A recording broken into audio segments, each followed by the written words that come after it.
What's up, people? It's your boy Levelhead back with another live and leveled gamers podcast. We have the crew in the house. Like I said, we're trying to do this every Thursday nights between 7, 8 o'clock, somewhere between there because I might be having computer problems like tonight. But anyway, starting with my other partner, that live on that level. Let's go, man. Introduce yourself. It's the world's most dangerous man, Mr. L Live 08. Also, we got our boy back once again, Mr. John to the show. Go ahead and introduce yourself, man. What's up, guys? John Shaw, Full Effect Gaming. Okay. And we got our partner back on a long hiatus doing that Lord's work. You know how it is. Go ahead and introduce yourself, boy. What's up? This is K-Bomb 20. I'm back for the first time. Let's do this. All right, folks. So this is Live and Levels Gamers Podcast with Straight Talk in the house. So we got some, I think some decent topics set up for you guys tonight. We're not going 3 hours, so I'm looking at this clock pretty good, man. It's 8:02. We've been on here for about a minute and 30. We're going to be trying to be off here by 9:30. So we're going to be hitting these topics real quick, and then we're going to hit these questions. And hopefully we can stay within 1:30, no more than 2 hour podcast. Is that cool? Let's do it. Knock them down like dominoes. All right, so the first thing we got on the list is what we do always, what you gaming on. So since K-Bomb been gone the longest, he should have the most to say about what he been gaming on. So K-Bomb, what you been gaming on, man? Hello. What's up? Yo. So, I've been gaming on, I guess I've been having a little gaming on a little bit of everything lately. But for me, I don't know if anyone has tried on the PS4, but if you guys didn't download this game last month, you missed out on a great free game. It's a game called Rocket League. It's dope, man. It's a game where you're like in these super cars with these super high-end cars, and you're pretty much knocking a ball around like soccer. But I ain't gonna lie, it's pretty addictive and it's pretty dope, man. It's all multiplayer. So I'm in gaming on that. I done popped in this Madden. But I'm about to take that Madden back for the Madden 16 coming out August 25th, so I'm getting ready for that. Your boy done popped in at Last of Us. I never did finish it on the PS3, and so I'm about to try again, try to see if I can complete it. I forgot how intense this game was. This mug is straight intense. They do not give you enough guns or bullets to kill these zombies. But I've been gaming on that, and then I've been trying to finish up the Borderlands game.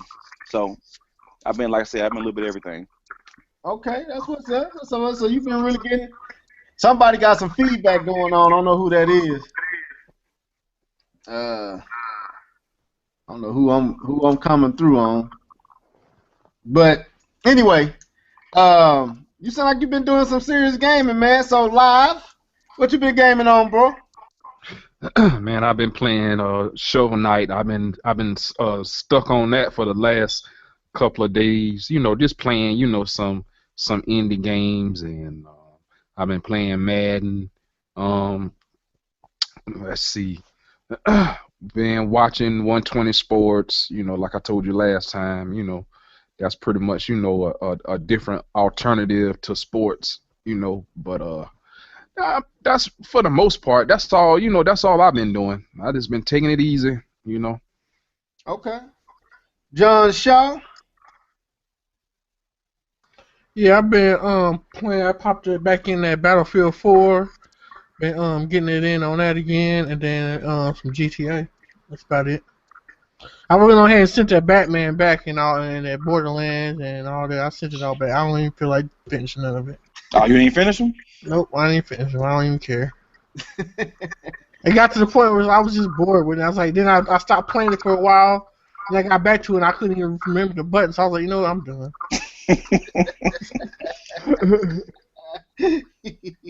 All right, Metal Gear about to come out, so I was like, yeah, I'm done.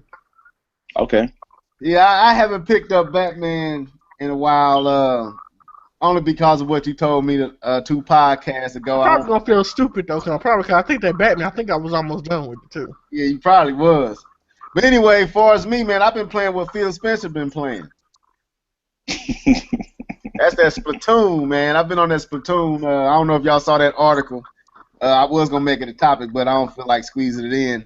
But Phil Spencer said he owns a Wii U, and one of his favorite games right now is Splatoon, man. So um, I've been playing that. I also jumped back on that Killer Instinct. And what else did I play? I haven't played. I've been having a craving to play. Go jump in some 2D Mario for some reason, man. So I'm probably gonna jump on that sometime this before the week is out. I don't know why I want to play it, but I do. So anyway, that's what I've been gaming on. That Splatoon with the update. It's pretty cool. I'm enjoying it. Getting thrashed by a lot of cats because I still ain't. I'm not a. I say I don't have the strategy of moving in the paint and jumping out down pack like other people, but I could dominate sometimes. Anyway, I'm gonna have to jump on there and start owning folks here in a second and get my skills up. But anyway, we got a few topics lined up here. We want to jump in to this first one to make it pretty much real quick. And I'll say this one I really want to talk about for last. So my boy Live wants to talk about what y'all think about Mighty Number 9 being pushed back yet again. Live, go ahead and set that up, man. We could talk about this for about 10, 15 minutes. Well, Mighty Number 9 got pushed back again. It was supposed to come out in September, and it got pushed back again. And the developer he was like, well, the game is pretty much finished, but they want to polish it up. But the thing is, they're working on a game, I think, for Sony. I think they're working on a game for Sony, and it's kind of like you putting another game ahead of of Mighty Number 9, the game that people paid their hard-earned money to get this year. And you pushing it back to next year, which I don't understand that. Anybody got something? I don't know. I mean, you said it's done, right? Yeah, I mean the game is pretty much done. It's pretty much done, and the way how how you was explaining it, like the game is pretty much done. They just want to tighten it up a little bit, but it seems like to me they're working on the Sony game interfering with the number 9 game coming out. But I'm saying that was your first game from the Kickstarter. People already paid their hard-earned money. You already said it was it was coming out. Why are you pushing it back to next year? Okay. John, you want to say something to that? Because it's probably a piece of crap. They just sit there and stole everybody's money, and they don't want to get exposed. Cause I mean, I don't know. That game was supposed to have been out a long time ago. Yeah. You know what I'm saying? Like that's why I don't do them Kickstarter, because there's no deadlines. There's nobody to push them deadlines on them. You know what I'm saying? You didn't give your money up for them people, and this game is supposed to have been out a long time ago. So your money's just in the wind somewhere. K-Ball? Oh. Nah, man, that's got to be some weak sauce, man. You got, especially the Kickstarter. You don't spend your money on it. You already put your money up front. I definitely think they should be coming out with the content. If the game done, the game finished, you know what I'm saying? It got to be some underlying issues that maybe we ain't seeing on why this game, they're trying to delay the game. Because it's no point of delaying the game if you're done with it just to work on another game. Just go ahead, finish that, get that out.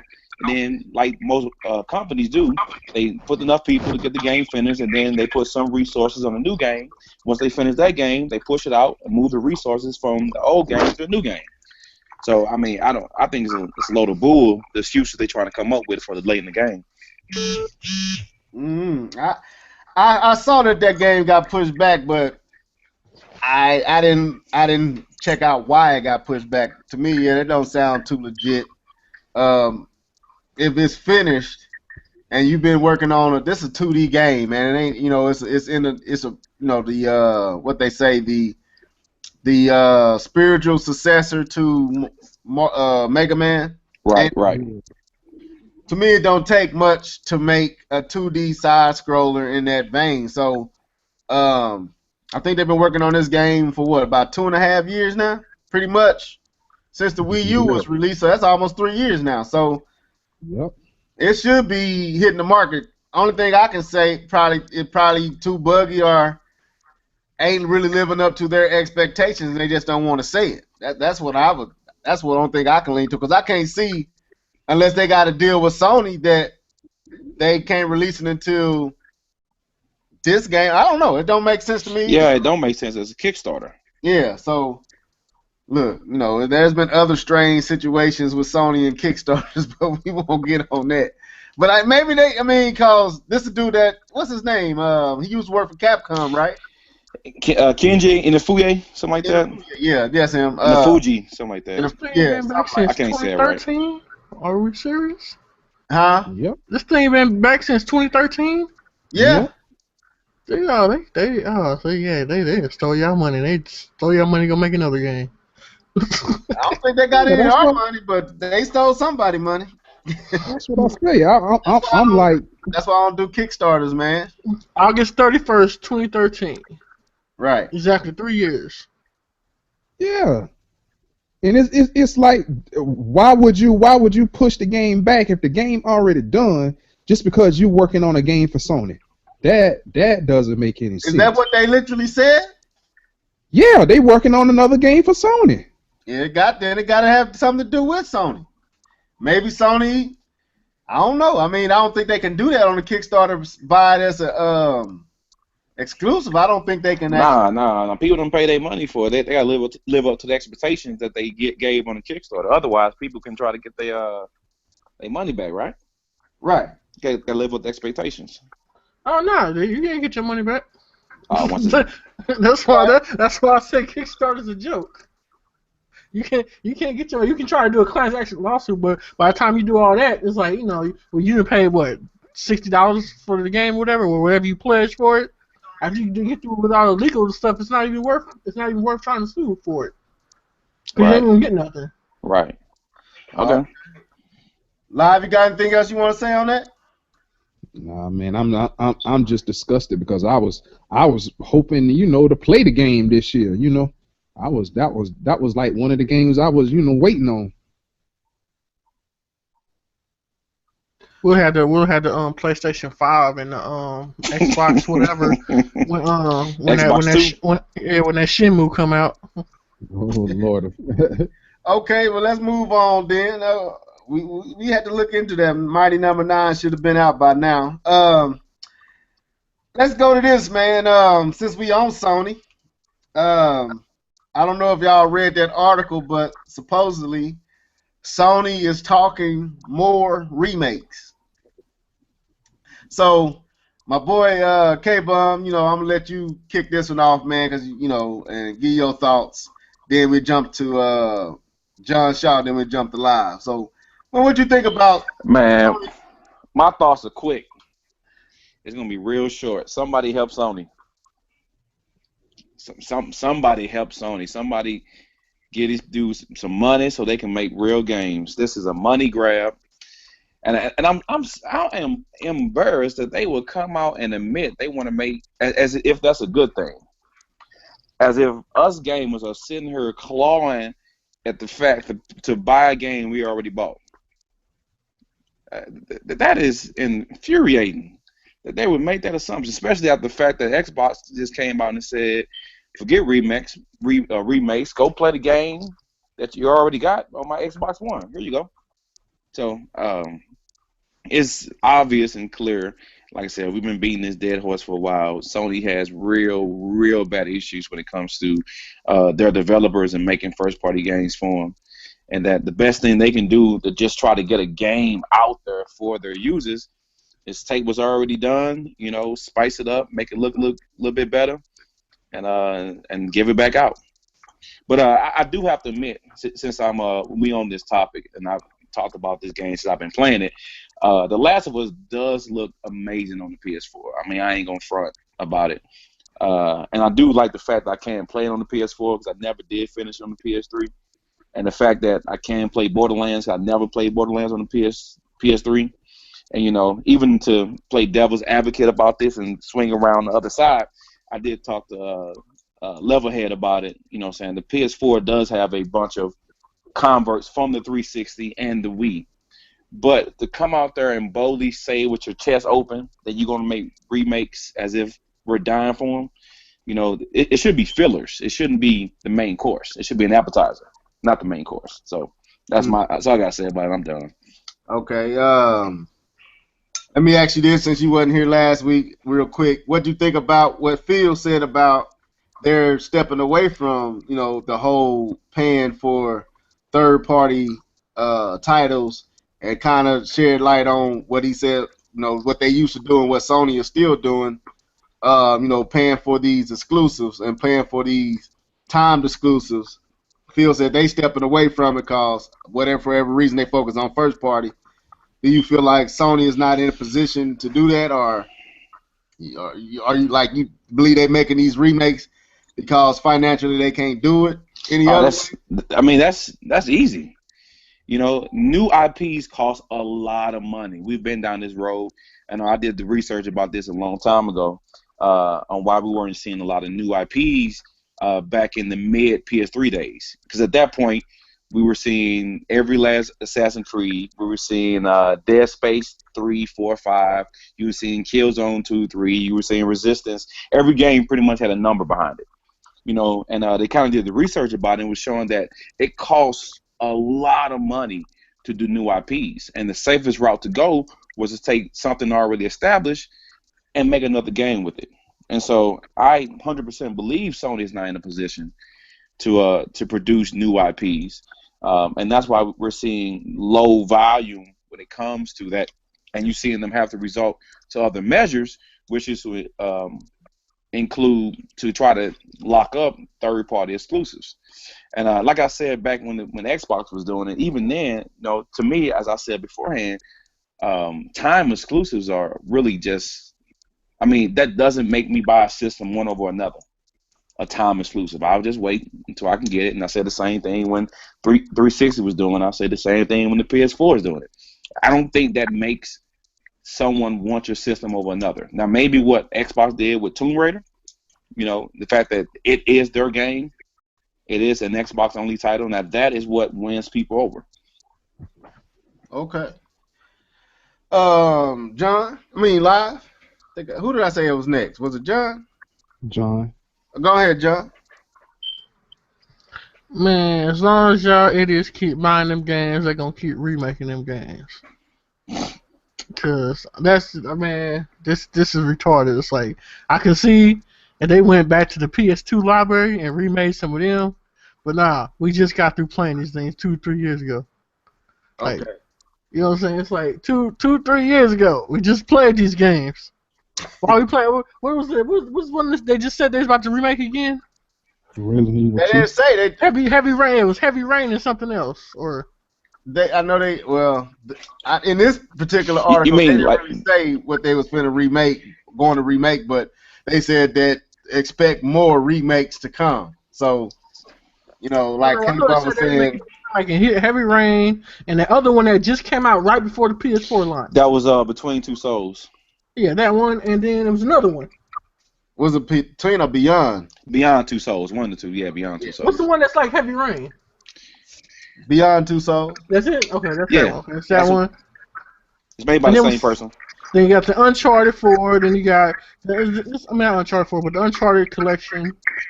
Yeah, that's right there. I forgot all about that. They ain't even been talking about that. That's coming out this year, right? I think so. Somebody getting some feedback. Who's that? Hello. Yep. Hey, Live, mute your mic real quick.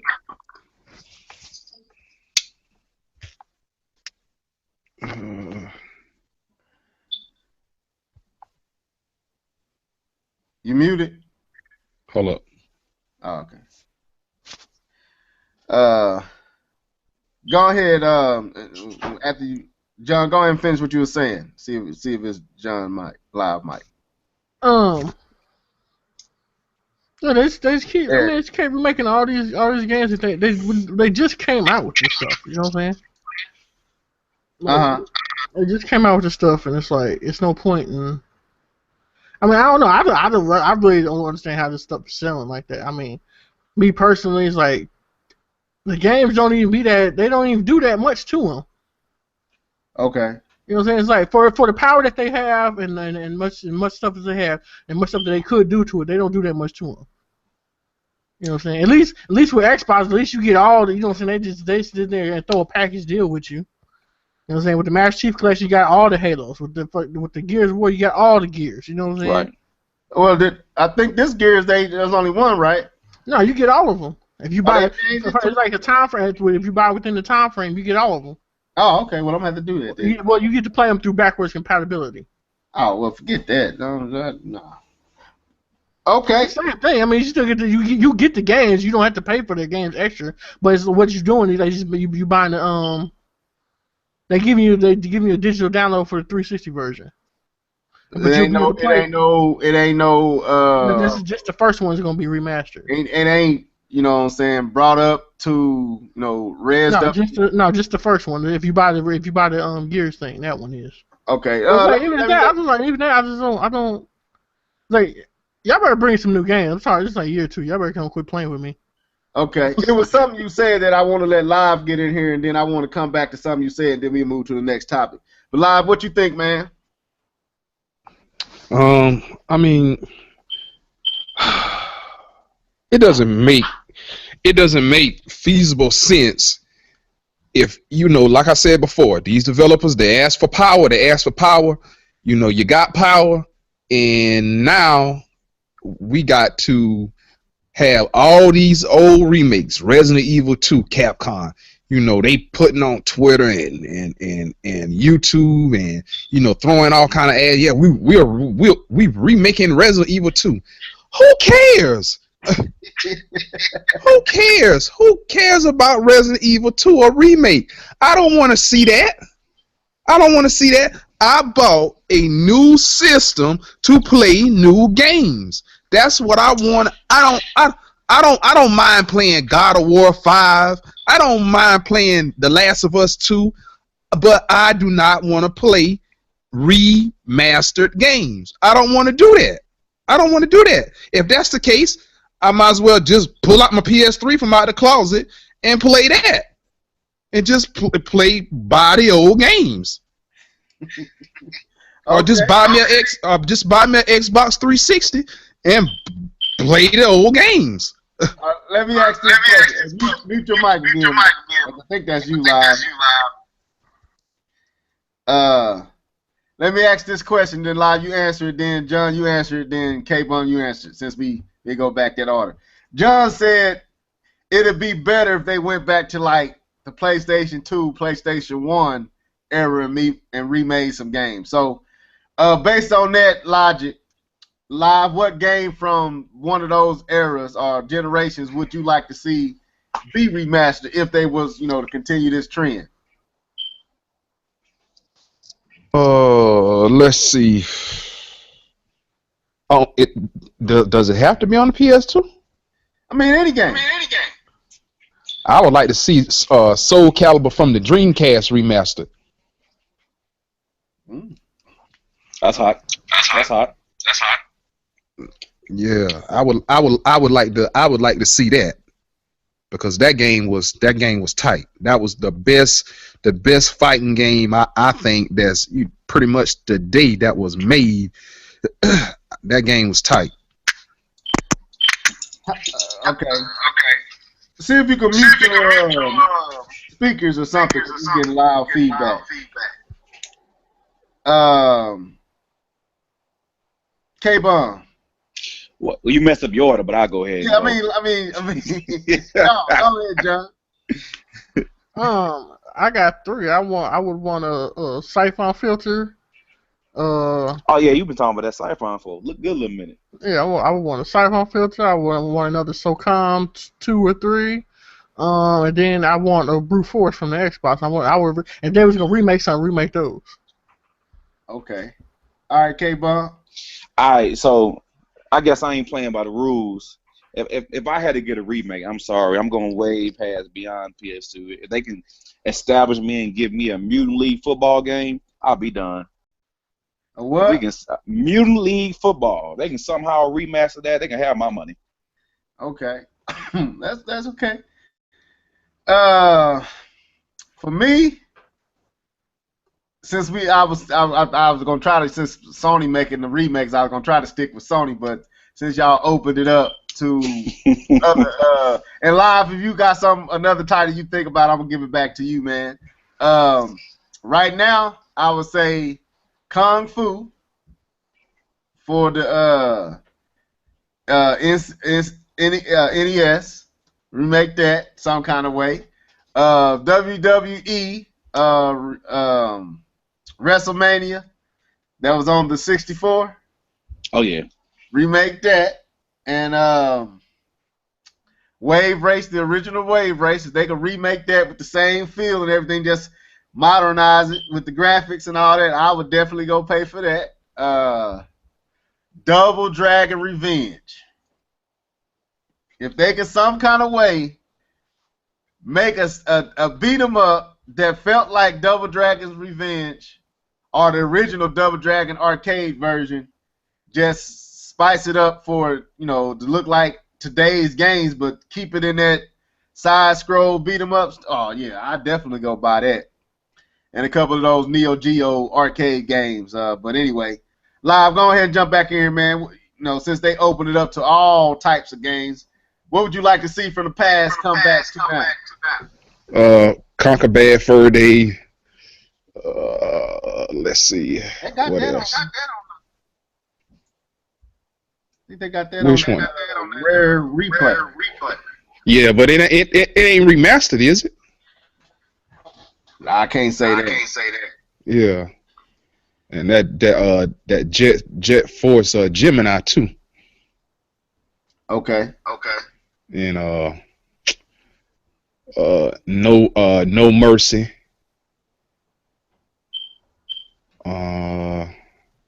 Let's see. Oh man, what was the game that I played so much on the 64?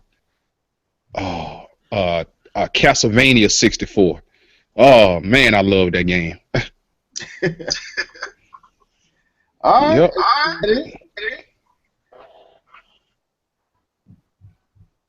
Is that all? Yeah, that's it. All right. You're still getting feedback. I don't know what that is, man. It might be you got your Bluetooth in. Nah.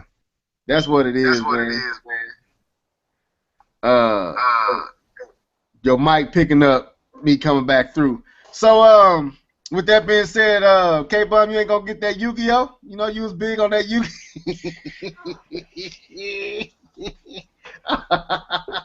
You know you was big on that Yu-Gi-Oh, man. You ain't gonna do the Yu-Gi-Oh? Cricket. Man, you used to kill me with that, man. I used to sit there like, dude, how the heck you playing that crap? But anyways, like, man, you just don't know, man. It's the strategy, man. It's the strategy. Man, you just don't know. It's the strategy, man. Let's move on, man. Microsoft. And we'll let John Shaw kick this one off.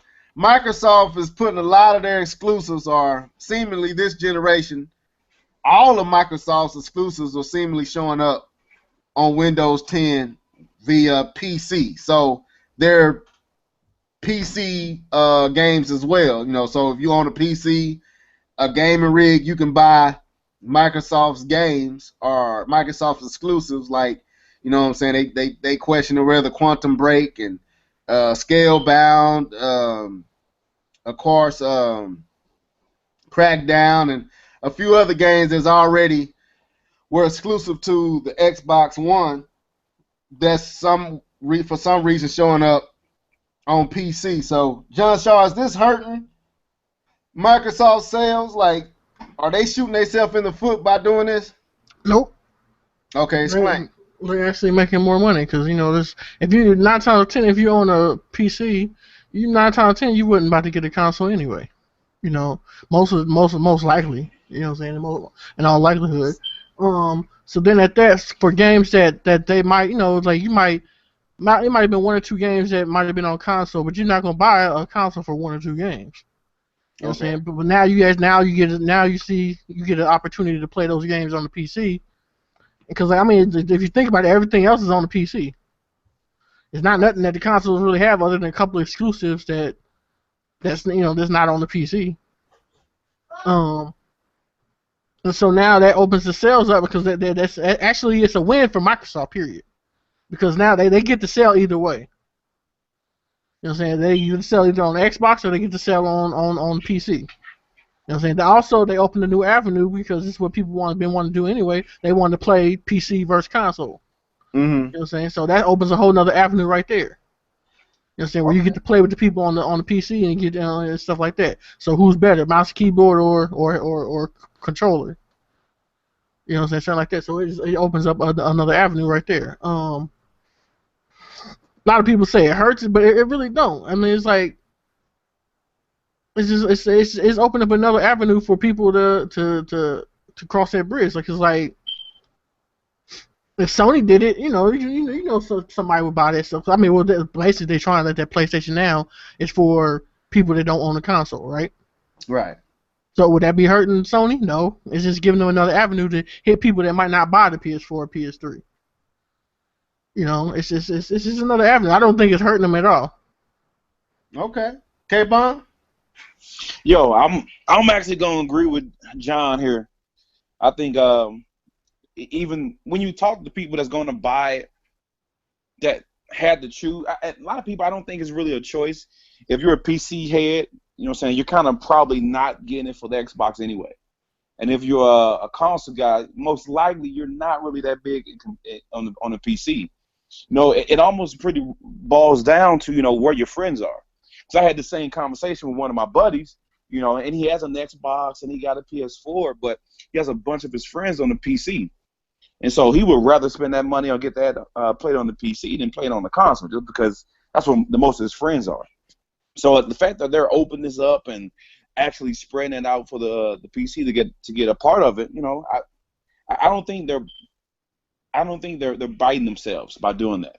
I don't think they're hurting themselves by spreading out the wealth. So I think they just open it up, like John was saying, just open it up to different people that they can actually, make a choice on how they actually want to do it. So, I mean, I think it's a good choice for them. Live? What better way to make more money? Everybody has a PC. So just open it up and let those games go on PC too. The Xbox division is struggling. It's struggling. So what better way, to make a profit than to open it up for those PC games and bring those PC players in? Hey, you're invited. If you want to play, Scalebound, or if you want to play, Gears of War, if you want to play Halo, you can play it, also, on the PC too. You ain't got to be, you don't have to be limited. I think that's a good idea, and I think it's a good strategy versus, them going in the handheld business. Pretty much everybody owns a PC, so hey, why not put the games on the PC? Okay. Let me pose this to y'all.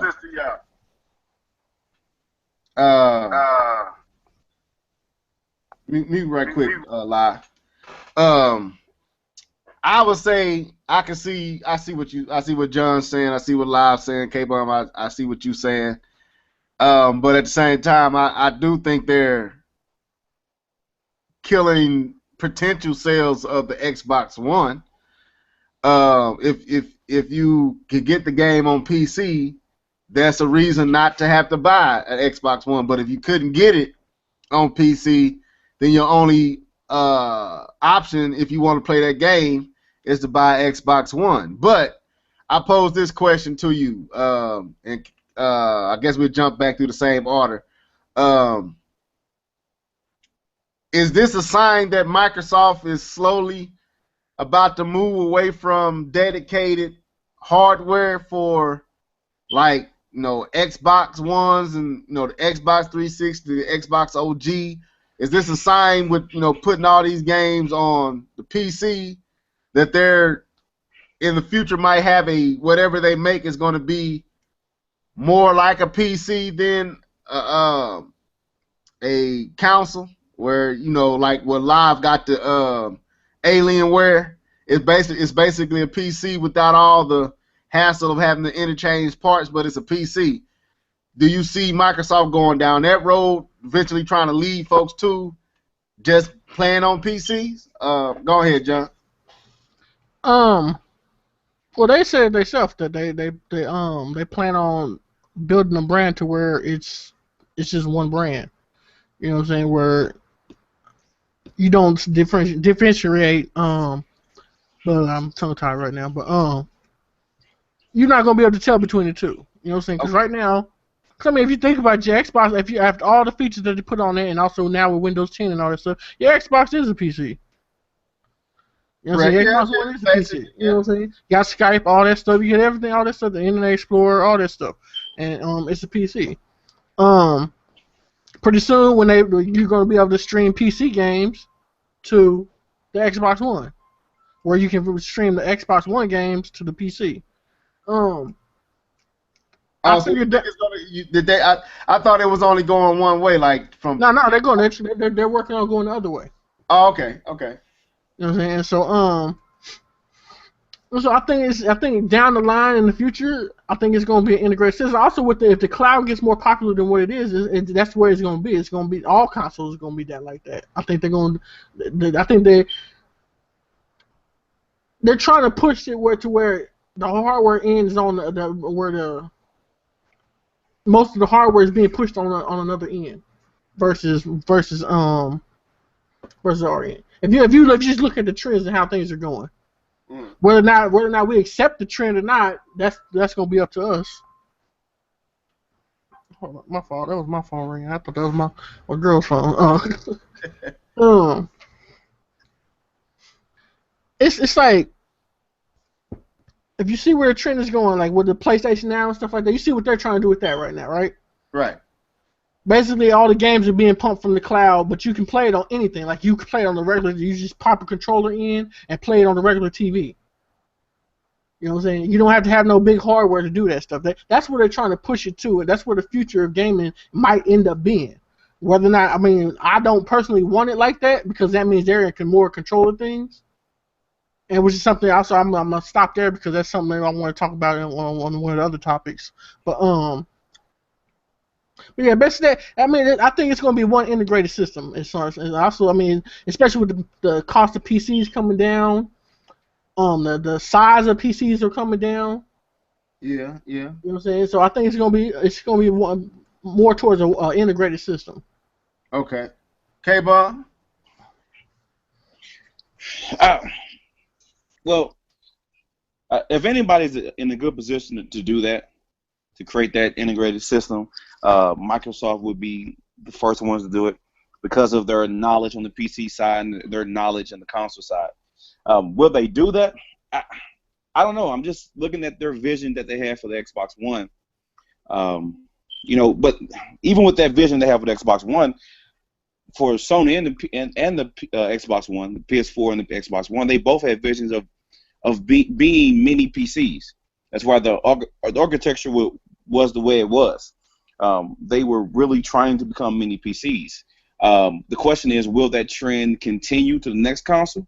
To the fact that they almost come and start to look just like a PC? I don't know.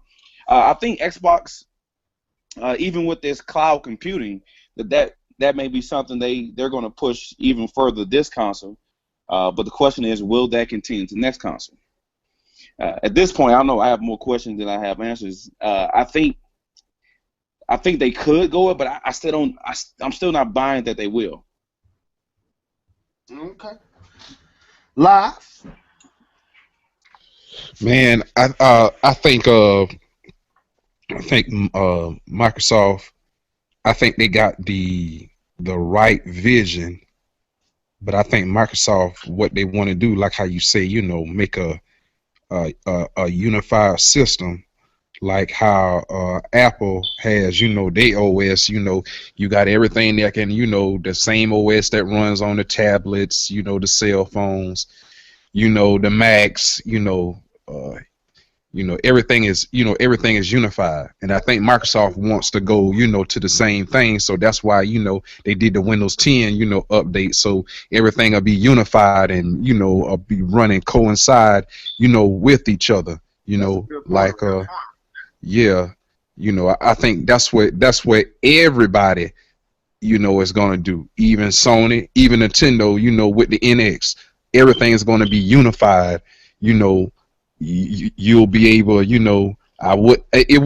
wouldn't surprise me if Nintendo comes out with a Nintendo phone, just have everything, unified, a tablet, unified, you know the branch out and make everything, everything one, so you can play all your stuff, on the go. Like, like you say, if you're playing, Gears of War, you know, if you're at work and you got your tablet at work and you want to hop on live and and finish up, a level on Gears of War, you can do it. Go back home, boom, get on your Xbox One, play a level, boom.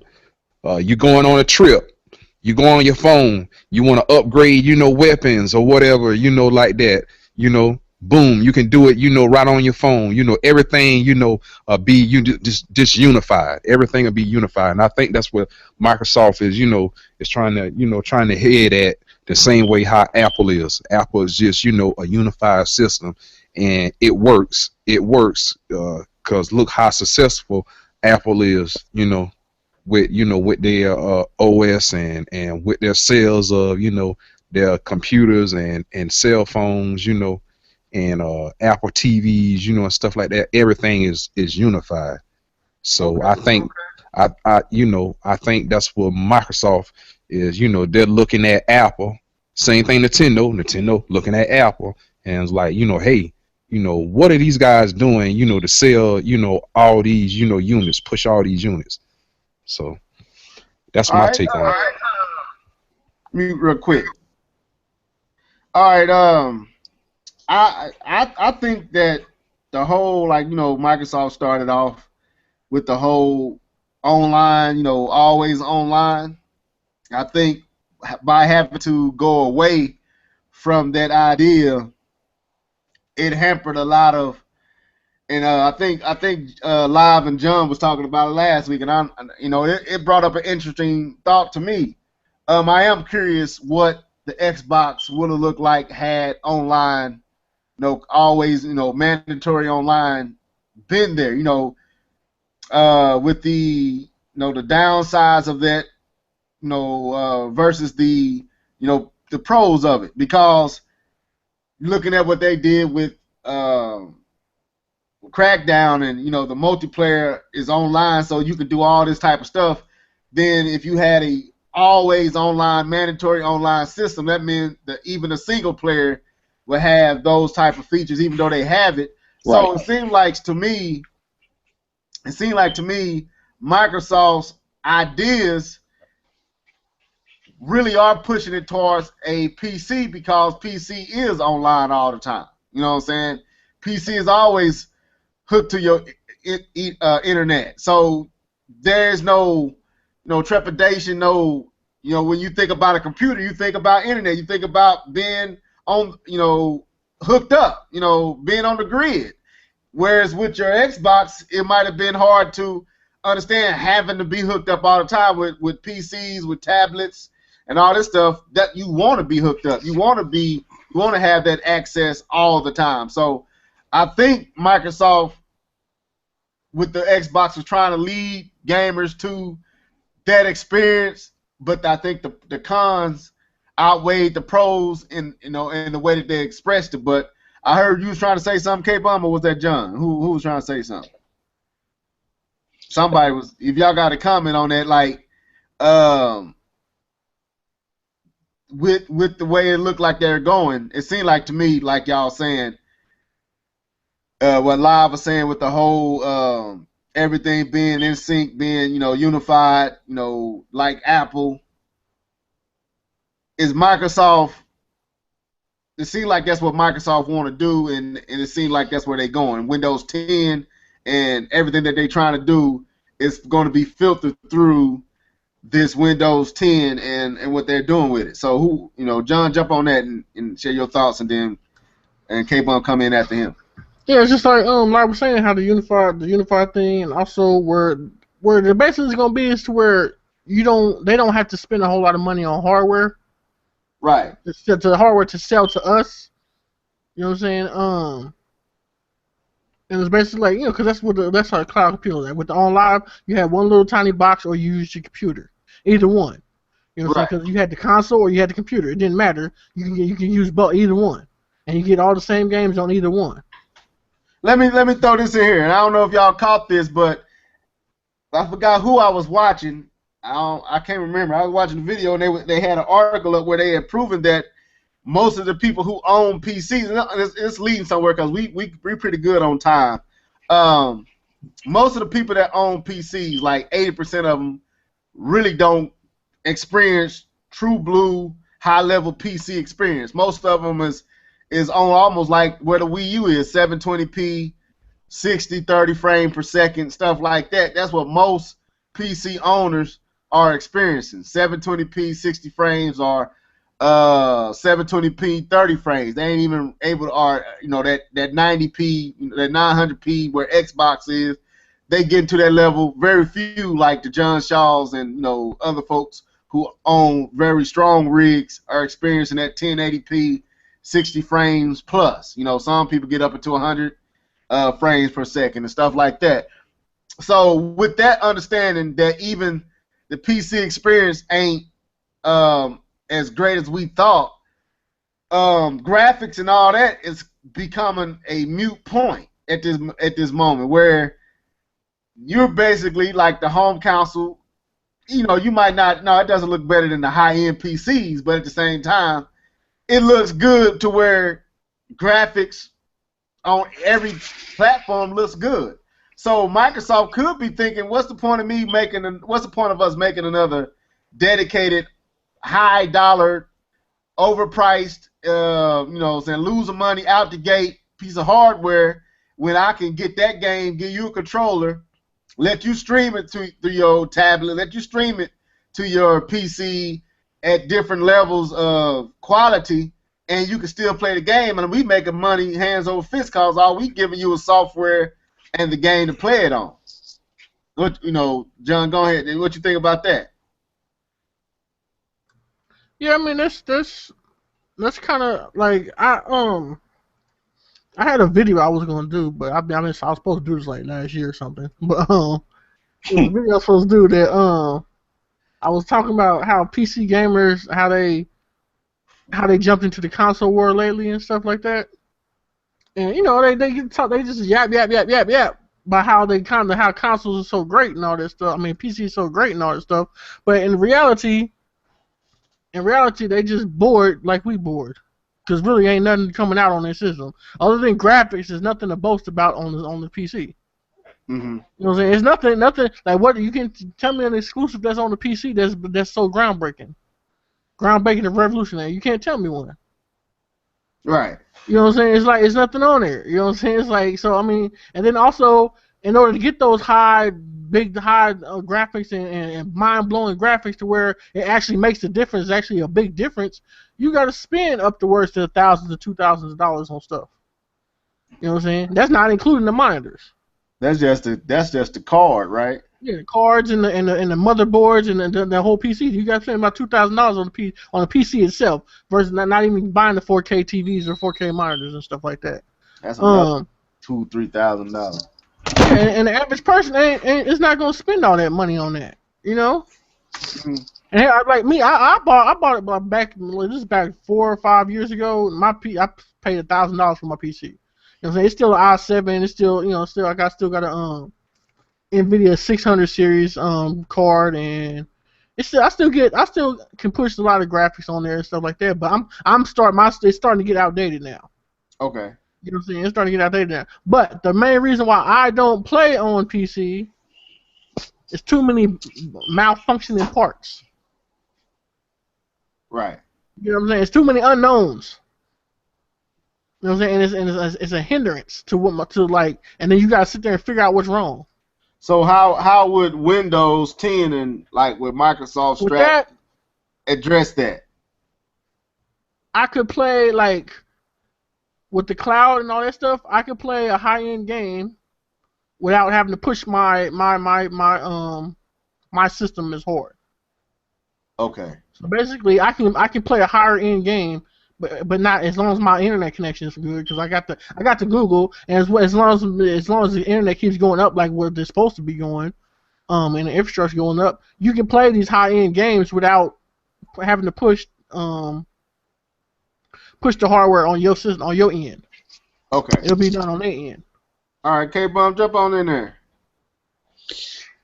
I think y'all scraping the barrel. I mean, y'all hitting the nail on the head on this one, man. But I don't know. You know, I really haven't jumped in too much to PC gaming myself, but a lot of PC guys, and I think you know you put a light on it level when you were talking about are they hurting their sales of their actual console. And even furthermore than that, I mean, I agree with that statement. I do think they're kind of maybe digging in some of their pockets of their actual console sales. But as far as it going on with this computing, I don't know. You know, I like to see what else they can take this.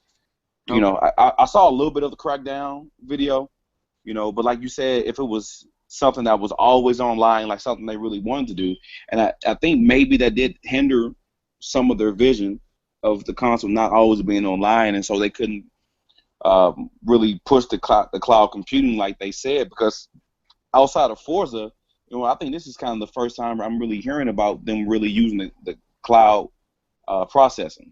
Yeah. You know, and so I don't know. I don't know. I'm really up in the air on this one. Okay.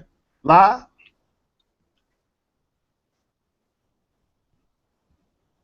All right. I don't know if live? Oh, I had to get the mute button to come up. Man, y'all pretty much done hit it on the head, man. It ain't too much, I can say about this, but at this point, Microsoft, like I said, they got the model. They just have to run with it. Don't worry about catching up with the PS4. Don't even worry about that. Just worry about having good games. Making everything unified and making everybody having a good experience, and they'll be okay. Right. Yeah, because if they get everybody pretty much able to play the game without having an Xbox, it's gonna be crazy. So let's move on, man. I just thought about something. Hey, mute right quick, Bly. Okay. What if? Go ahead, K-Bum. Go ahead, John. What if that's something what Nintendo's doing? That's a good point. We about to move to Nintendo here in a second, so I was just thinking, like, maybe that's something that they trying to delve in with that cloud-based gaming and stuff. Maybe that, because I don't know if you think about it, something that kind of fits some of the rumors and stuff.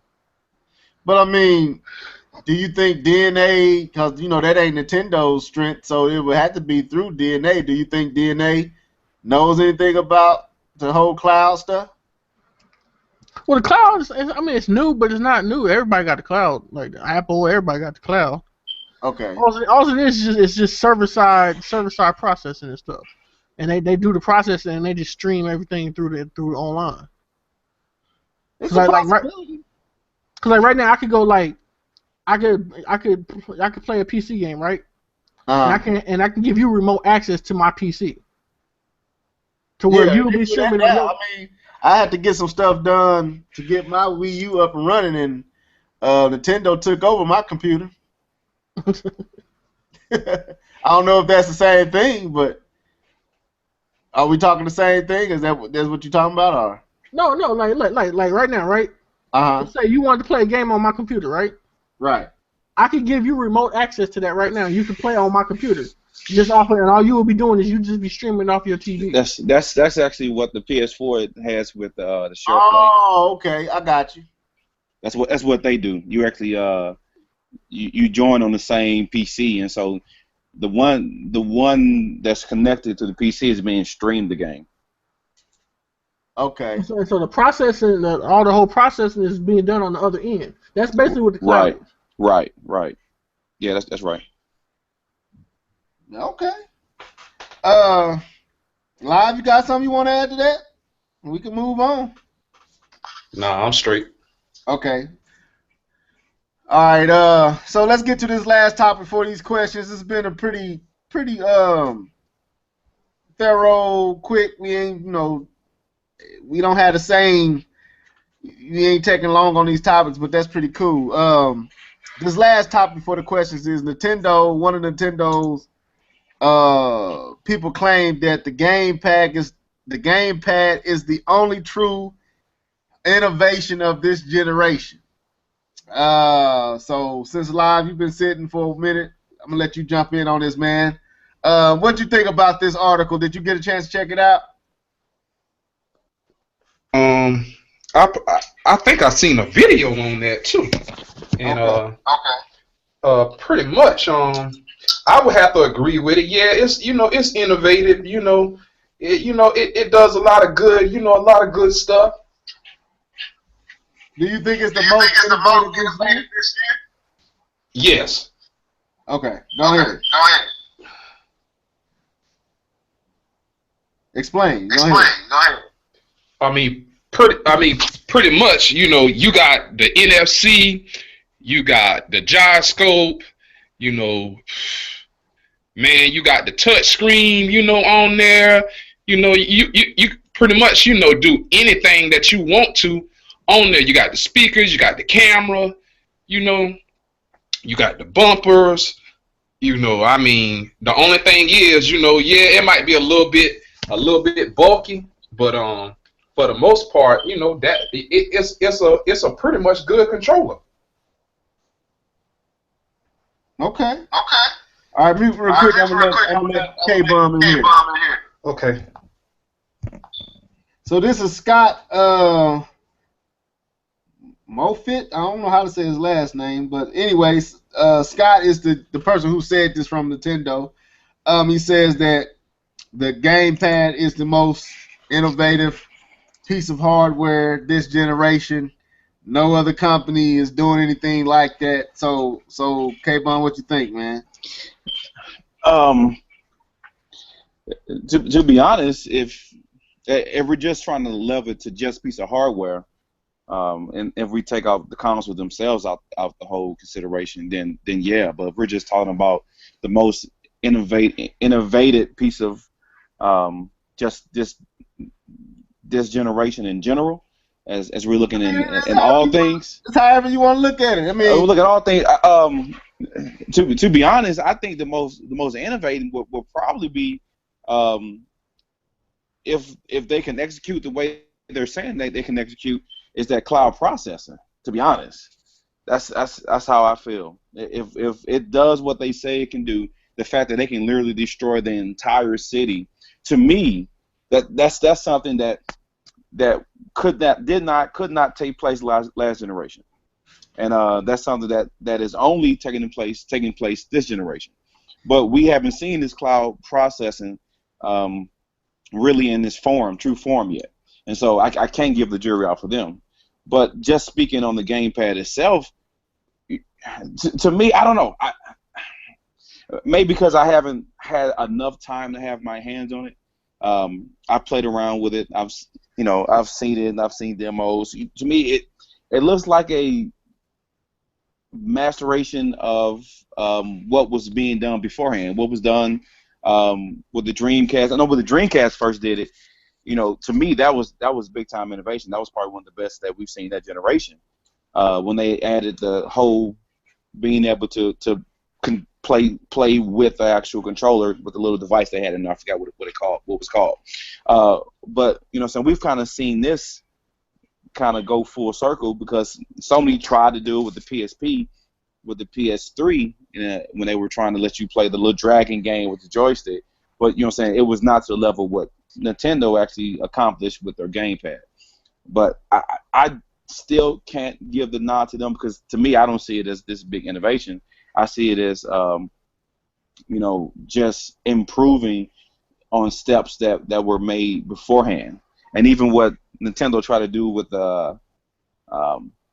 their DS back on the Wii days was similar to Game Boy Advance with the GameCube. Yeah, it was very similar to what they're doing with the gamepad.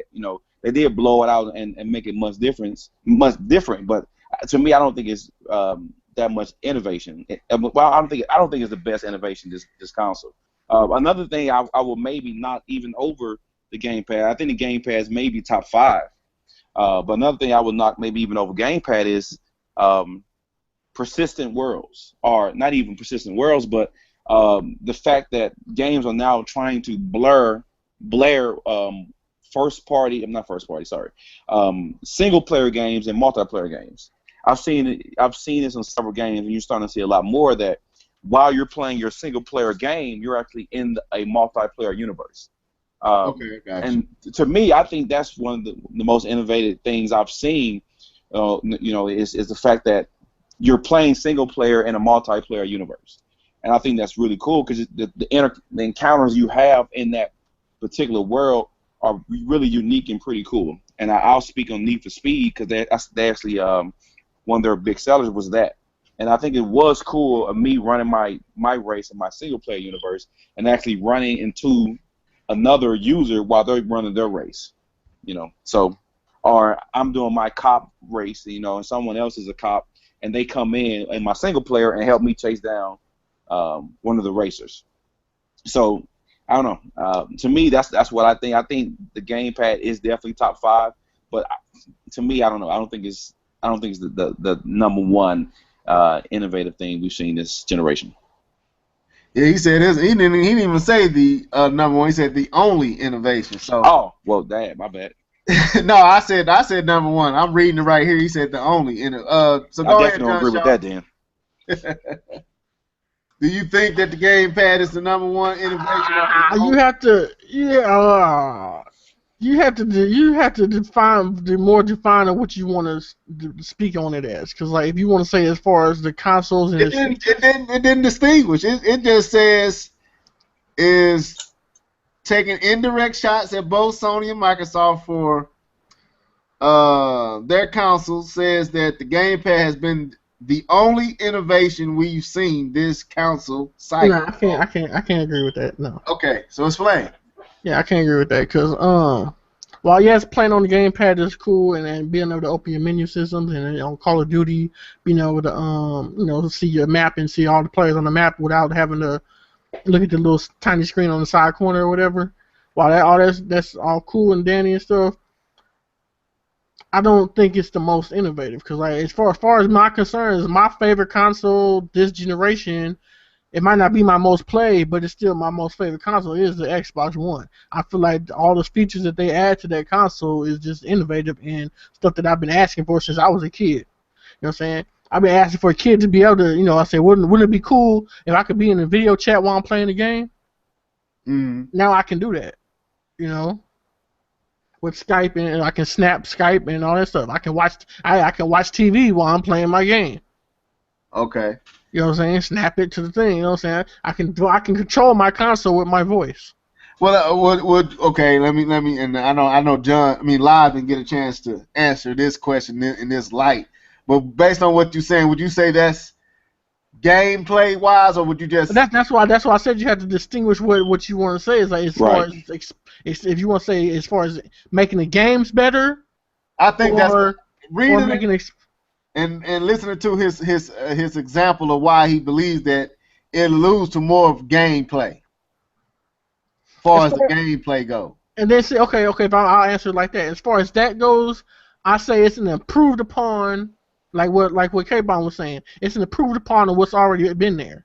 Like PSP tried to do that with the PS3 and the PS2 because you can somewhat do it with SOCOM a little bit, but it was just some game save stuff, whatever. But more, it was more you could control that. With the Dragon game with the PSP that Layer was a layer. Yeah, layer. And then they kind of had a lackluster remote play after that. Just a couple other games to do that stuff. Yeah. Then the Vita kind of came over and took that over with the PS3, and now with the PS4. So basically, and also you get the second screen experiences too. You can do it on that, or you can do it on your phone.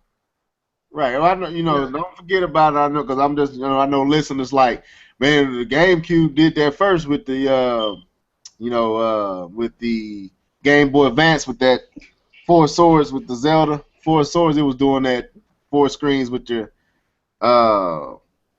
Game Boy Advance, and then you had Game and Watch that had the whole screen thing going on. That was kind of what the DS became, I think, if I'm not mistaken.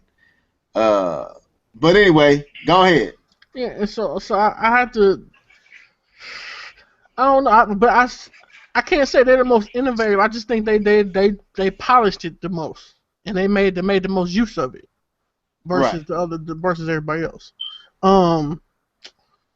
So I'm just trying to think what else the gamepad does. It has an NFC thing for the NFC, got the screen. Like if they wanted to do what you was talking about, where you can live stream and play at the same time, they got the camera where where you can put your face on. They could do that and snap it if they made it available. So the gamepad can do all that stuff if Nintendo took advantage of it.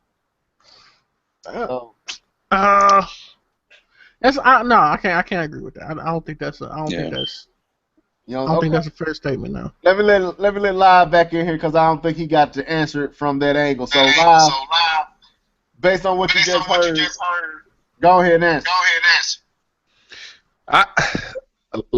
Like I said, from the beginning, I think it is the best controller. Because of because of the simple fact what all that you can do with it. You don't have to use the television. You don't have to use the television. You can use the controller right there in your hand. NFC, you got it. Camera, you got it. To use the amiibos to put things, in games, you got it. The PS4 controller can't do that. The Xbox One controller can't do that. And don't get me wrong now, the Xbox One controller is a great controller. It is a great controller. But in the same token, Nintendo their Pro controller is just as good as that Xbox One controller. True. If you wanna tell the truth now, if you want to tell the truth about it, it's just as good as that Xbox One controller. But that Elite controller now, that's another story. But that's another console too. Yeah. Yeah, that Elite controller now, that's a different story. That controller feels great. But like I said, Nintendo, they're always, innovating, doing things different. That's what I like about them. They don't stick to the script. They do things different. They take chances. They take risks, and that's what we need in this industry. We need risk takers. We need innovators. We don't need everybody stuck on having a powerful system or having the same controller. That's not gonna work. That's not gonna work. It'll get boring. It'll be like when the arcade crashed back in the 80s. everything was, pretty much the same. So that's why it went the way that it did. And if Microsoft and Sony, don't start, doing things different, that's how it's gonna end up being. You already seeing it already with studios, closing left and right, and now we ain't getting no games. We getting remakes. Okay, let me real quick. Let me throw my sin on. I believe I would kind of go with K-Bun win. I won't say it depends on how you look at it. If you're just talking about from a gameplay perspective, the potential, because actually Nintendo never really took full advantage of the gamepad themselves. So we dreamed about the possibilities. We rarely got a chance to really experience the possibility. You had games like Zombie U, you had games like Days X that showcase what that gamepad could actually do with a creative mind taking advantage of it. There's a few other games that kind of showed what the gamepad is capable of doing. So far as gameplay wise, yes, the way that you're able to interact with the game, manipulate the game, I think it's the most innovative thing we've seen this gen, as far as that aspect. But do I believe it's the most innovative this generation? Period. Like John and K-Bomb said, looking at what you could do with cloud and the possibilities there, some of the features on the Xbox One, some of the features on the PlayStation 4 with the share play, you can literally play somebody else's game right from your house. Like I remember one time K-Bum wanted me to see Second Son, infamous Second Son, and he's like, dude, jump on Twitch and just he right there on his game, live streaming it on Twitch while he's playing it. Like that type of stuff is very innovative. Being able to, edit, like I did this with the Xbox One, edit my videos, talk over my videos, do live commentary, and upload that to YouTube right from the Xbox One. That's innovation. So it's a whole bunch of ways you can look at it, but to be fair to what this guy was saying, what Scott was saying, he was really alluding to gameplay. I would say from that angle, I think he raises a strong point. But overall, totality, that can be rivaled. So I'm kind of in there. It's one of the most innovative things this generation. But outside of gameplay, I don't know if it's the most innovative. So it's hard to answer that. But so John, you've been quiet for a while. Go ahead and add some more to it, and we'll move on. I mean, it's the only thing when I look at it, only thing that it does that something that the Vita and the remote play for that doesn't do is the NFC and it's just NFC. Well, you got the latency, there's a lot of other stuff it could do, I didn't say it did it perfectly, but it can do it. I'm saying that's what I said. That's what I said. I said with the control, the gamepad, it polished everything else that the other things can do, and it made it perfected it. Is it fair to say that I'm just being devil's advocate here? Maybe I'm being a little Nintendo fanish here too. I don't know how it's gonna sound, but can you say a lot of what Nintendo improved on were their own ideas that other companies tried to, take advantage of with their systems? Can you say that? All right, like with the Dreamcast, what it was doing with the Dream, because that was one of the best controllers ever to me, was the Dreamcast controller with that. I forgot what they used to call that. It basically was a memory card, but it had a screen on it. And y'all know what I'm talking about. And like when you play 2K, you can actually call your plays right there, and the other person couldn't see your play. Nintendo had features on other systems like that, but it wasn't fleshed out as good as the Dreamcast and Sega did it. And then you had what they did with the Game Boy Advance with the GameCube, but then you had other systems come along and flesh it out a little bit better. And then you had what they did with the Gamepad. So is it Nintendo improving on their own ideas, or is Nintendo improving on stolen ideas? You know, because that can play into it being the best innovation or not too as well. So whoever want to answer that real quick before we move on. I think I mean, unless you want to go back into a way back when war with it, then I mean, it's like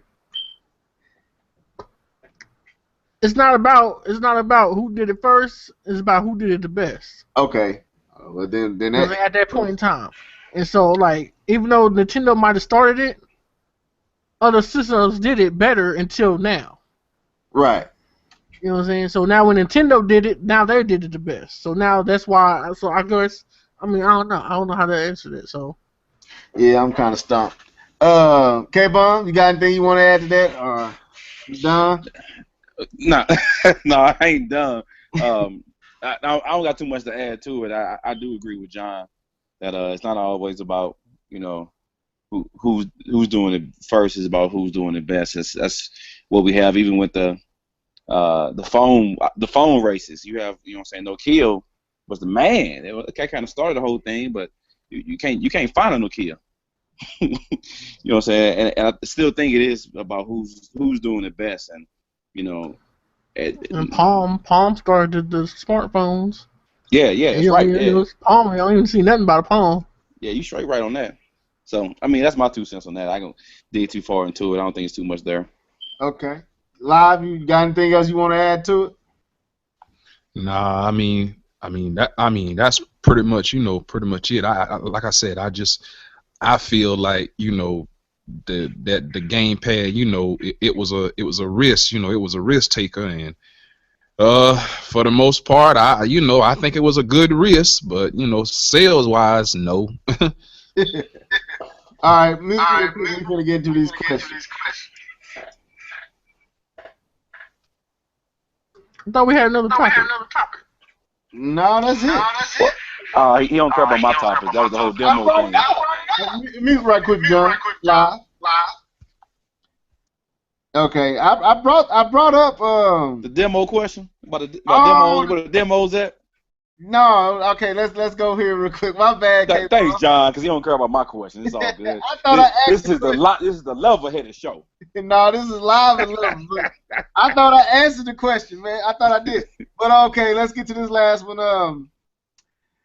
K-Bum, and this is a good question because the crazy thing about this is I was thinking this the other day. I'm like, man, I would love to get a chance to try that Tomb Raider before November. But the question is, what happened to all the demos? What's going on?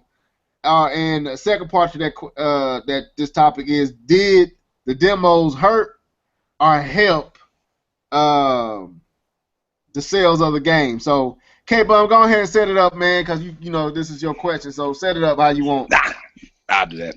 So I was just doing some thinking, and I did this a while ago. Went out there, even see back in the day when we were playing games. I'm gonna kind of date ourselves here. So I know everybody remember back in the day when the magazines used to give out the demos. Y'all remember that? You get the CDs out of the PlayStation magazine or the Xbox magazine. They would have demos on them. And you know what I'm saying? And that was how we got to try the games. And even the evolution from the PS1 through the 64 days up to the PS2 days and even the PS3 days, they were still pushing demos. And something happened this past generation where you have your big name companies, your big games, and they don't even bother with demos anymore. One thing I've seen that what EA actually does, EA no longer does demos. What they actually do, they do this whole thing where you can pay so much money a year and you can play the game before it releases. It's called like EA Access, and so you can actually play. I'll take for instance a game coming out very soon, Madden. You can play that the Friday before it comes out for up to 10 hours. And so they no longer need demos pretty much for their games because they're going to make you pay for it. And even thinking back to what the PS3 did, where they didn't truly have demos towards the end of their life cycle. They had that those free trials, those time trials. I don't know if you guys remember that.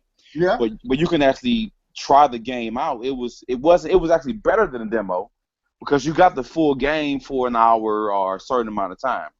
It was better than a demo for the sake that you got to play the retail version of the game and you got a chance to get a good part of the game to find out if you're going to like the game or not.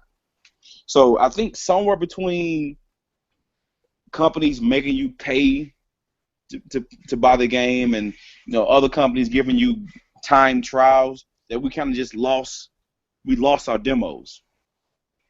And so my question is, where did they go? And did they actually hurt the game, or did they help? Okay. I really think good demos really help. Really did a great job of. I know it was several times back in the day. I'll go back in the day. I keep going back in the day. I got my field today. Today's Thursday, Throwback Thursday.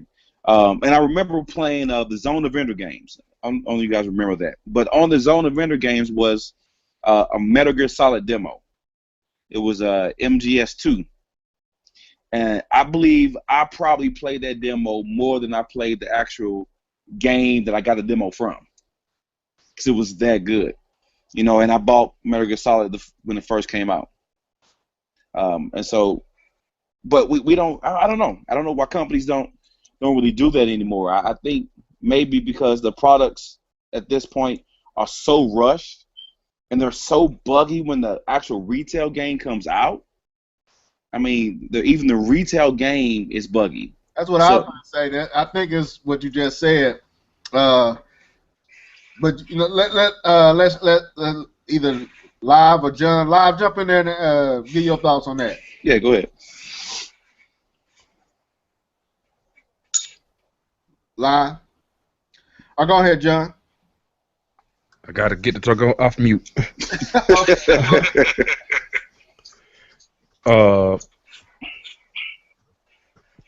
I mean, oh man. I mean, I don't know. Let John go. let John go. All right. I got mute your mic. So I did a video a long time ago, about three years ago, because I noticed this trend that was going on. See, just like how you notice it right now, I noticed it a long time ago. Yep. I started noticing, and I put two and two together.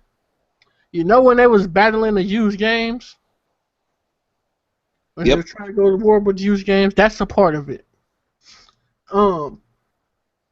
What they're trying to do is control how you get the game, which basically saying is like you can only find out about the game through certain avenues. And what are those certain avenues? Certain sites. What are those certain sites? Certain sites that they pay to give them positive reviews. You know what I'm saying? So if you have no demo, you have no used games. So which they were trying to get rid of used games and be able to rent games. You have none of that. What are you forced to do? You're forced to either A, take upon some of this so-and-so reviewer, his opinion. You have to base your purchase on this person's opinion, or you have to go out and just take a chance and buy the game. Either way, they win. So either way, if they make a crap game, explain that again. Say it again. I thought I understood, but I'm not for sure I understood it all the way. Okay, if you don't have demos, if you don't have used games, and you can't rent games, which is what they were trying to battle towards the end of the last generation, going into this generation, that's what they were trying to battle. If you don't have those things, you're left with two options. You're left with basing your purchase decision on a reviewer from a website. The other option is just going out and taking a chance and buying it and seeing if you like it or not. Either way, they win because one, they can influence the review. If the person gives I keep trying to tell people the industry is a joke, and if once you really get down to it, if you shit on a game, you're not getting another review. These websites are not going to give you another review. Just be real about it. If you keep saying, "Oh, this game is bad, this game is bad, and this game is crap, they're not going to give you another review. It don't matter if you're being honest.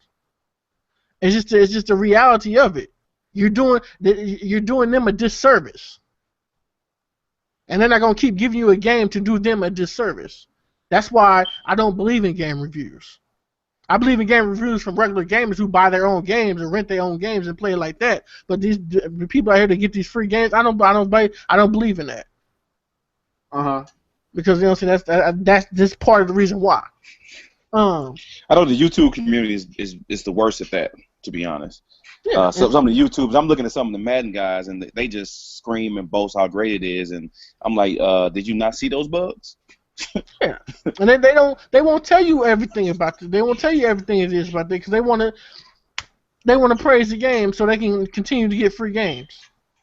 You see, I mean, it's a hard pill to swallow, but that's the nature of the beast.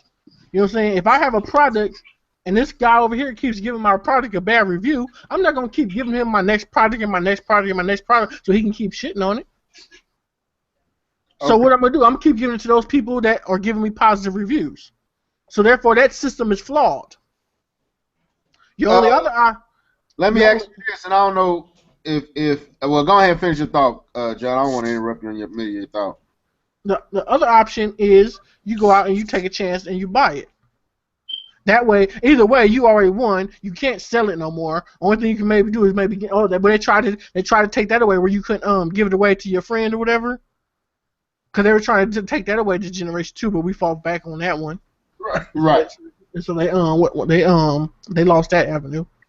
And I think GameFly is the only place you can still rent a game from. and Redbox. Yeah, Redbox. For a day. You know what I'm saying? Stuff like that. Back in the day, here's what demos did. Demos would tell you if the game was shit or not. You got to try because if you go back and you look, almost every game had a demo. It might either had it before the game released, or at least had it when the game released, or maybe it had it a little bit after the game released. But almost every game had a demo. Right. You know what I'm saying? The PS3 and Xbox 360. I was going to say like when. Okay, let me ask this. Well, do you got more to add to that, John? Because I don't want to stop you if you got more. I got more. I got more. Go ahead, finish. Yeah, so every game had a demo.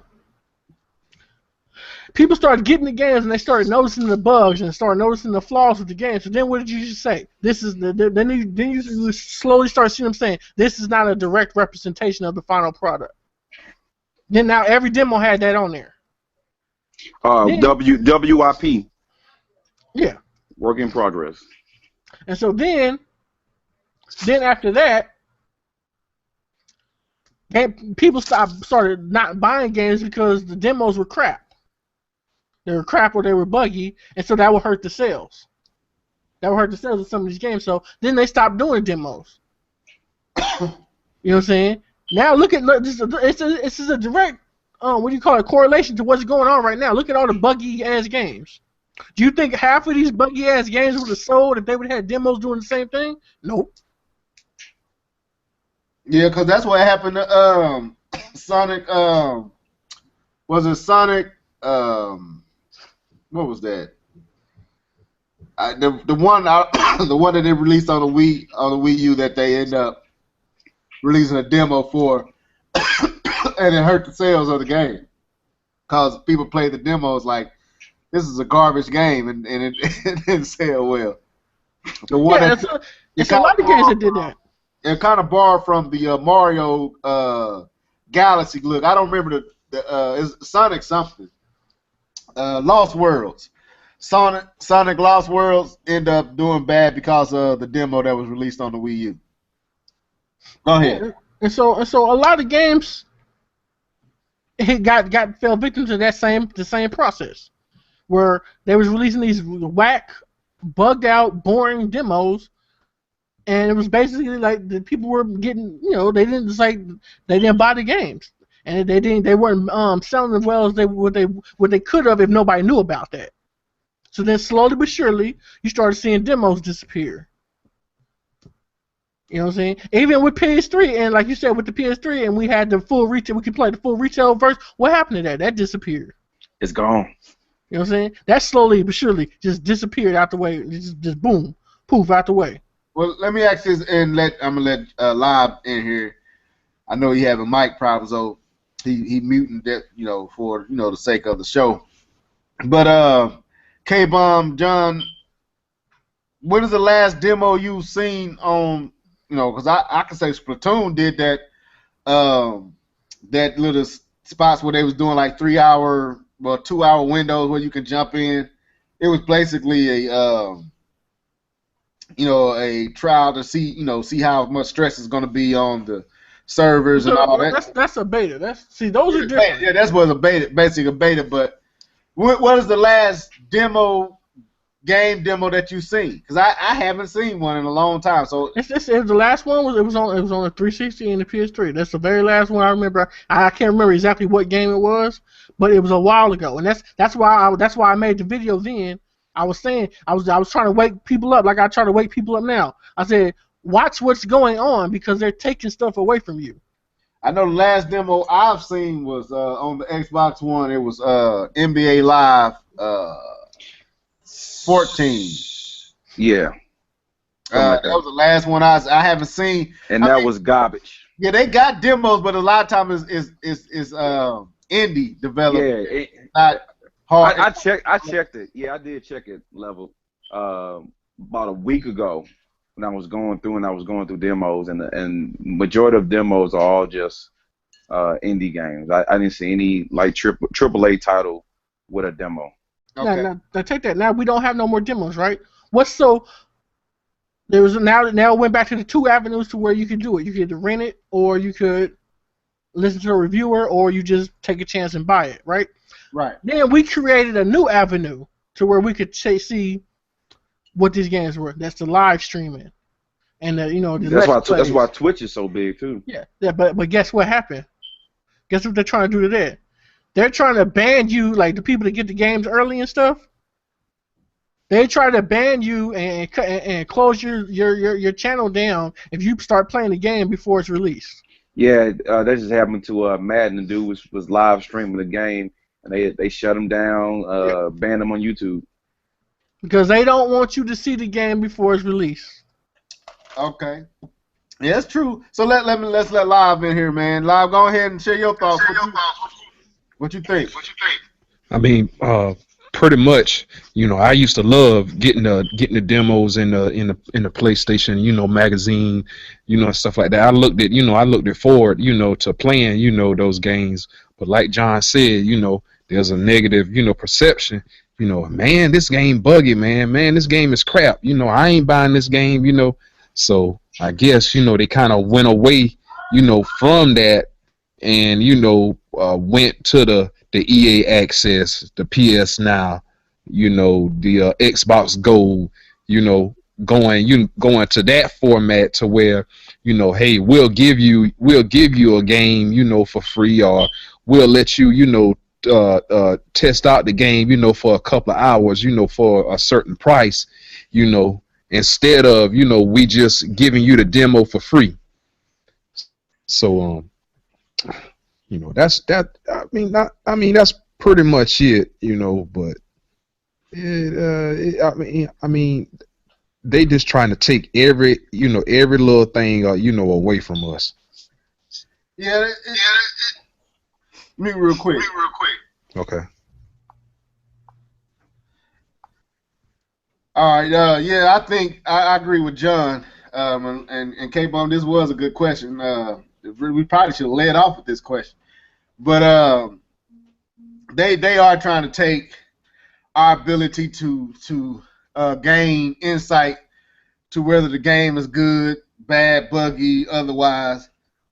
So we're pretty much left with only option we got is like John said, to read a review, which you know you can't trust, or to go buy the game and take a chance on a $60 dud or an okay game, something you could rent and throw to the side, or pretty much you ain't got no other choice. So, because I look at and I'm pretty sure it's a lot of mixed feelings, because I seen what they were showing of Devil's Third. I remember the first footage had me hyped. Then the footage that came out from the first reviewers had me feeling like this game is garbage. And then I seen some footage from another guy who was playing it, and I promise you, I was like, man, this game kind of looks. So it's like you don't really have. You basically got to buy it and go and take a chance for yourself, because you can't really trust what's being shown to you. Because people a whole bunch. Think about if you didn't get to see those people that was playing the game, right? Right. Think if we didn't get to see that. I was hyped for the game. You know what I'm saying? I wanted to play the game. Until they said no voice chat, then he went down the same road as Splatoon, though, so he lost me there. He shouldn't have said nothing. But think about if you hadn't seen it, been able to see that, we would have still been thinking that game looked like what they showed us before. But I seen some footage since then that's kind of changed my mind again. So that's what I'm saying. I don't know. But I mean, yeah, he still got time. I'm unless he put voice chat in there, I'm not getting it. I got you. But at the same time, it all depends on the developer. If a developer wants to put a game demo out that's actually, if it depends on the game. If the game is good and you put out a demo that represents that game, then that can actually hurt. That can help not hurt your sales, but it can increase your sales, because there's a lot of games that I probably wouldn't have bought without being able to play the demo. That I probably wouldn't even look twice at. Without just, I was bored one day and say, you know what, let me go on the PlayStation Store or Xbox Marketplace, and let me just try this demo right quick, because I'm bored and I don't got nothing to play right now. Yeah. You know what I'm saying? And there's a lot of games like that I tried, like just like that, and I'm saying, oh man, this is pretty fun. I'm about to go buy this. Yeah, I agree with that. You know what I'm saying? And so what happened is just people, they just got lazy. These developers and publishers, and they just got lazy and got greedy, and now this generation is the representation of what we lost. It goes back to what K-Bomb is, the second part of his question. Does it hurt or help? Apparently it's hurting, because you're removing it to keep from is hurting you to put the game out and have to make sure is right, is not buggy, is not glitched, is actually fun. So you got to go through a whole bunch of trial and error and research and development to make sure that the game is right. But now, and it can hurt your sales if it's not. So now by removing that whole way that we usually approach the game with the demos, by removing that, you basically leave the gamer you put the pressure on the gamer and take the pressure off yourself. You can throw a game that is a buggy mess, put it on the shelf, get your day one sales, and then deal with the complaints later. And it seems like John was saying, and live and said this as well, many a times we go back and we buy the next game they do, and they do it again. Now they don't even have to try hard no more, because they have conditioned us to buy buggy games now and removed our ability to, try out the game, investigate the game before we spend our money on it. So anyway, go ahead, John, or if you got more to say. No, I mean, I ain't got no say. I said it's something I've been noticing some years. I've noticed it a year before, and I seen it coming. I was like, they think they slick. I seen it, but people just call me crazy. So you don't know what you're talking about. They used to think I was crazy. Now look at you. You know what I'm saying? I was like, everything I said back then. I need to go find that video. I wonder if it's one of the ones I had to take down because of the background music. I don't know. I need to go find it. But I said it a long time ago. I said, watch what they doing. They taking stuff away. I remember. Well, it was about 2 years ago. So I was like, man, because I I just seen it. It's like stuff was just disappearing. You know what I'm saying? It's like, matter of fact, because PS3 started out with backwards compatibility, then they took it out.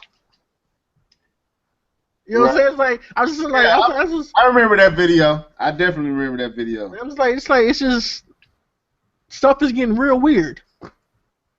Yeah.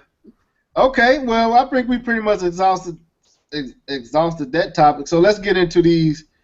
Let's K-Bum, you got anything you want to add since it was your topic and it was a good topic, man. Real talk. Oh no, I'm good. I said my piece. I think you guys said exactly what needed to be said. So okay, we ain't got a whole bunch of questions, and that's good because we can stay within the time frame we was trying to stay.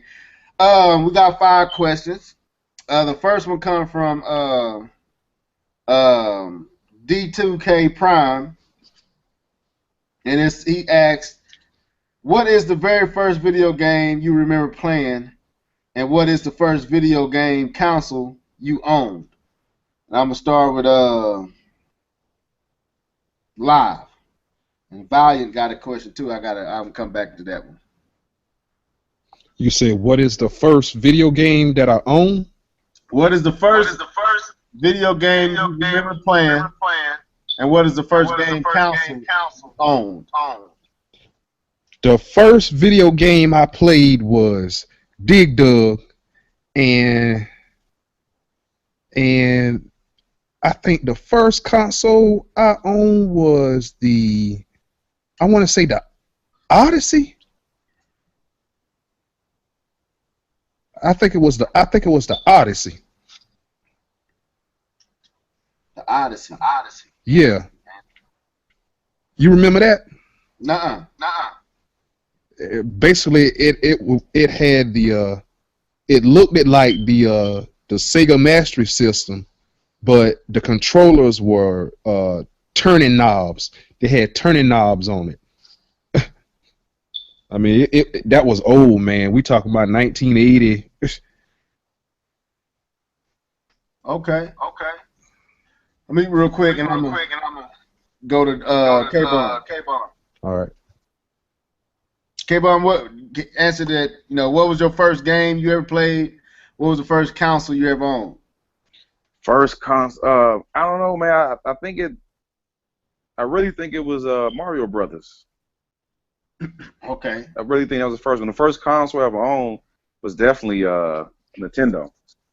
I know it was either Mario Brothers or I played that one of those shooter game when you were the airplane and you were it wasn't the sky the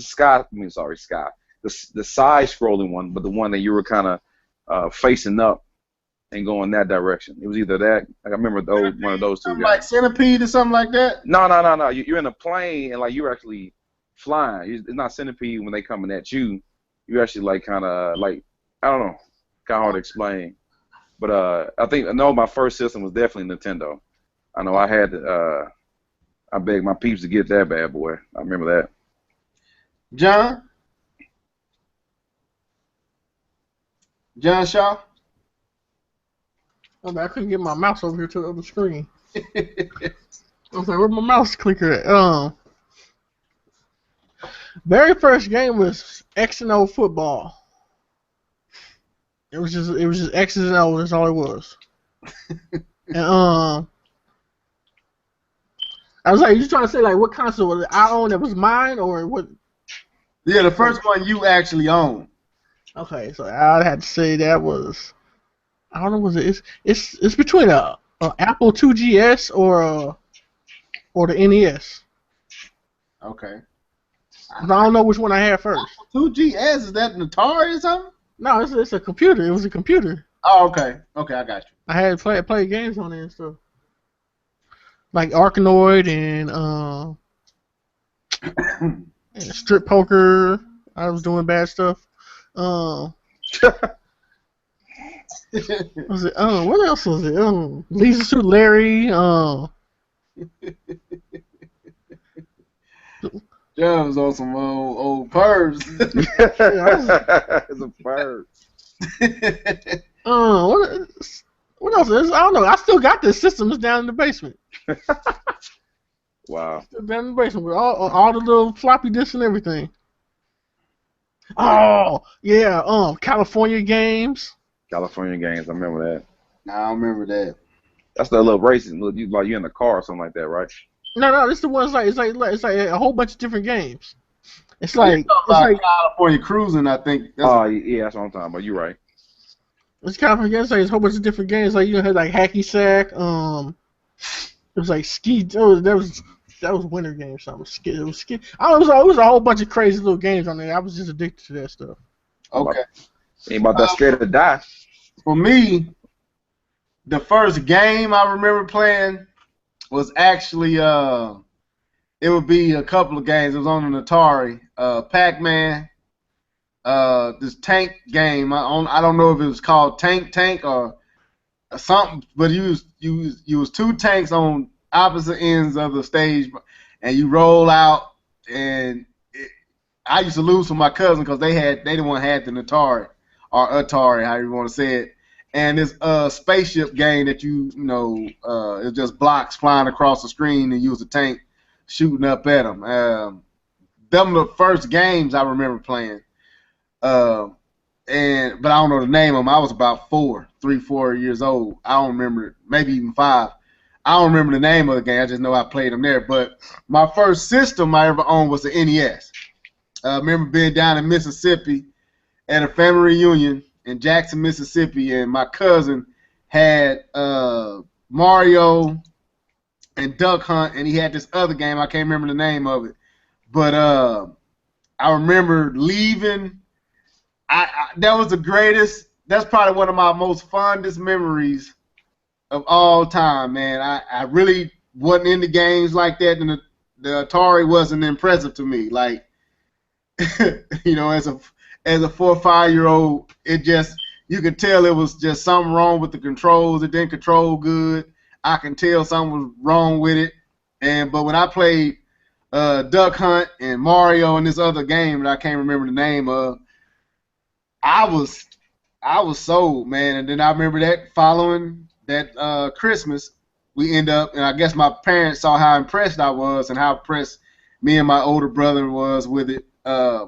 We all got NES for Christmas. So that was my first system. It was the NES, and my first games that I played was on an Atari. It was, I think the very first one I played was Pac-Man, the Atari Pac-Man. Valiant asks, do you think, this is a question, do you think the majority of Wii U owners will buy the NX without fuss within the first 18 months on the market? That's the question. Assuming it is released in summer / autumn or fall 2016. Then he says, I think the move from Wii U owners to NX could be slow if the launch games don't stand out. So he want to know, do you think, I guess I'll throw this at, I guess I'll go back to John again. Do you think the Wii U owners will buy the NX without fuss within the first 18 months, John? I mean, live? Oh, you mean John? Go ahead. Go ahead, John. I'm sorry. It's just like he said. It depends. One, it depends on the system, what it does, how much it costs, and what the games are. If they can show a strong, I'm talking, it has to be a strong launch lineup. Mm-hmm. Then I think it can people will jump and buy it. But if it's just like another like, oh, we got just a sprinkle of games here and there, and the price is high too, then no, I don't think. I think it'll struggle. Okay.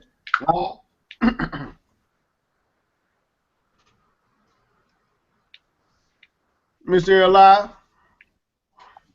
Oh, well, pretty much like John said, the price got to be right, and the games got to be right.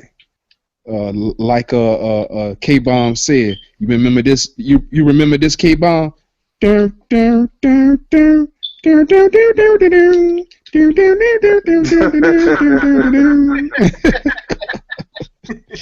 That skate or die. That skate or die. I was all on that bad boy. Yeah, that was my game. But yeah, man. I mean, the first you can always say this about a Nintendo system. The first couple of months, it's gonna sell like hotcakes. It's just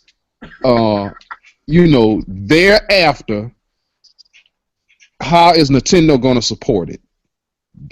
That's the thing. They got to have third party support this time around. They can't do it all by themselves this time around. If they do, they're gonna go in the tank and go in the tank fast. Right. All right, mute real quick, live. K-Bomb. Now the skateboard game y'all talking about was it a monkey that surfed in that game? A monkey? Nah, bro. It was a skateboarding game and one part was a surfing game. Right? Where you get a monkey from? That's what I'm talking about. The one I remember had a skateboarding part and then it had a surfing part. Maybe I'm thinking. I know it was a skater dive. I mean, I don't know about the other part you talking about. Okay, all right. Maybe I'm thinking about a different skateboarding game. I know it's good. Go ahead. No, but go ahead and tell me what the question was. 'Cause I got disconnected when you guys. Do you think the majority of Wii U owners will buy the NX without fuss within the first 18 months on the market? And he said, so that's basically his question. So the Wii U owners? Yeah, will the Wii U owners, will they buy the NX, the next Nintendo system, within the first 18 months without fussing? I don't know. I don't think so, man. I think you got some burnt Wii U owners. I know from what I've been hearing. So I don't think it's going to be as easy to just get the lemons to hop on board this time. It's a lot of things that they're demanding, and I think some of those things have to be met before that can even be a consideration. And like Live was saying, Nintendo can't do it by themselves this time, man. And so I think Nintendo owners are smart and they know what they want, and they're not gonna get it unless they aren't delivering what they want. Okay, John, Mr. Shaw. I already answered it. Oh, you did? Okay. Yeah. Well, I got an answer. Well, Nintendo got that survey, that's out asking everybody, for their input, and stuff like that. Yeah, I've seen it. I haven't filled it out yet. Anyway, for no, I don't think it's going to be as big of a transition from the Wii U to the next, because it wasn't one with the Wii U.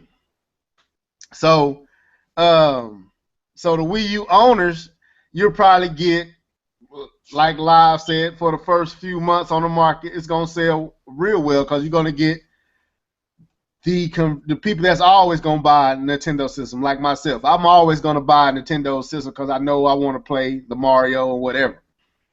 So yeah, you get them, but that's gonna shrink because they lost a lot going from the Wii to the Wii U, and they're gonna lose a lot going from the Wii U to the NX because a lot of Wii U fans are jaded. A lot of Wii U fans felt like they spent their money and didn't get the return on their purchase. So no, I don't think it's gonna be as easy sale as the Wii U was for most. I think Nintendo has to have all they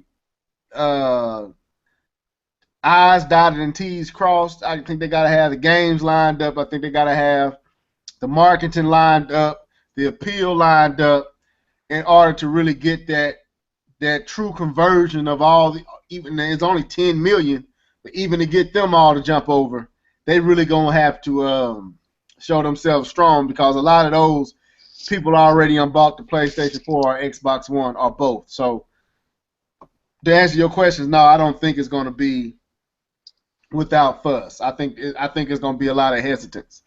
with the NX after the initial drop. After you get about 3 million, after the holidays, it'd probably be about 3 million sold, and then from there on, it's going to be a proving ground for the NX.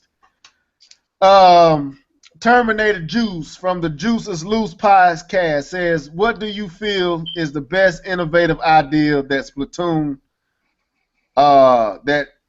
Splatoon has brought to the online shooter genre? He got 3 different innovations that he put down. He said switching to a squid for extra maneuverability, 2 jumping to teammates at any moment by tapping the screen, 3 playing mini games while you wait to get connected, and 4 voice chat. What you say? And shut up. And, 4 displaying Miiverse posts as graffiti in the game. So, K-Bomb, since you already go ahead. Hold on. First part of things, no innovation. Well, wait a minute, John. Wait till your turn. Well, he can take my turn, man. Go ahead, dude. I haven't played the game. I can't really speak about it. You know what I'm saying? So I'm gonna be silent. I'm gonna throw some jabs in the background. That's about it. Okay, go ahead, John. I ain't played the game either, but being able to switch from character to your teammates and stuff, that's not nothing innovative. That's been part of every damn shooter since. I knew you was gonna say that because you said that the last time. I was thinking, well, I know John gonna go ahead and refute that one. Yeah, so that's been a part of every shooter. Like you tap the button and go to the other players that's alive. All right, but can you do it at any moment in the game? Like I know you can do it once you. Once you respawn, but why would you want to do it while you still alive? Because that's why I said, man, you got to play the game. Why would you want to do that while you still? That's just a cop out for voice chat. No, listen, nope. I can't let you slide with that. All right, now let me explain. I concede to the voice chat. You know what I'm saying? That feature is a no sale for you. You know that feature being gone is a no sale for K-Bum or for John Shaw. But what Terminator Juice is talking about here is, the ideal of the game is not necessarily to shoot as many of the enemy's inkling as possible. The ideal is to cover the ground with your ink. So the benefit of being able to jump back and forth to different points of the stage, wherever your teammate is, you can shoot directly there all through the game for the 3 minutes or 5 minutes that you're playing. You can, like, if K-Bum is on the east side of the stage and he need help to fill that area up with paint, and you look at your gamepad and you see that we're losing because we don't have as much paint as the other team got, and they're covering our area, we can jump back to where K-Bum is by himself, holding them off. I can jump right there and help him defend that area and recover it. And let's say, John, you on another part of the stage, and it's you covering a whole area that hasn't been touched. I can jump to you and help you cover that area. So it's okay. that. So I can say, hey, K-Ball, how you holding that flag over there? Yeah, but you can look at your gamepad and then I'll say this, John. You know what? Wait a minute. You know what? And I know Live has played it. I wish the microphone his mic wasn't acting up tonight because I know he can defend me on this one. And I'm gonna give him an opportunity in a second. Now I know you two jokers like voice chat. No, don't unmute yourself. No, I like winning. And the voice chat helped me to win. That feature, the reason that feature is in the game is because you can't talk to your teammates to figure out what's going on. Right, I agree. I 100% agree. But so that's not innovative. No, I'm not saying. Okay. That's to fix another problem. I will concede to the fact that it's not necessarily innovative on the sense of replacing a feature that should be there, like voice chat, being able to communicate to the partner that, hey, I need help over here. But what you fail not letting sink in. Even on, let's say voice chat was there. Let's say John, you say K-Bum, hey, I need help over here. Instead of K-Bum having to track through the stage to get to you and force himself getting shot to get to you, he can just touch where you at and fly straight there. Yeah, I didn't know we teleported in games and stuff now, you know. Yeah, that's what I'm saying. So I'm just saying, you know, I didn't know I'm a military surgeon in a modern day war thing. I didn't know I was just gonna teleport to my homie. Well, you pretty much jump to him, but I feel what you're saying. Yeah, But it's a different type of game. Like I could see if it was a space shoot or something, that'd be a different. That's what I'm saying. You had to play it. I would say this to either one of you guys. Before you totally write it off, because I know that the voice chat is pretty much a no-go for you. I'm not writing it off. I'm just saying people are blowing smoke up that game's ass, and it's like this stuff is not new. No, I ain't saying it's new. No, wait. Well, let me say this. Now, one innovation I give to him that I think I haven't seen in no shooter, and that's the ability to go into the squid mode, maneuverability. That's new.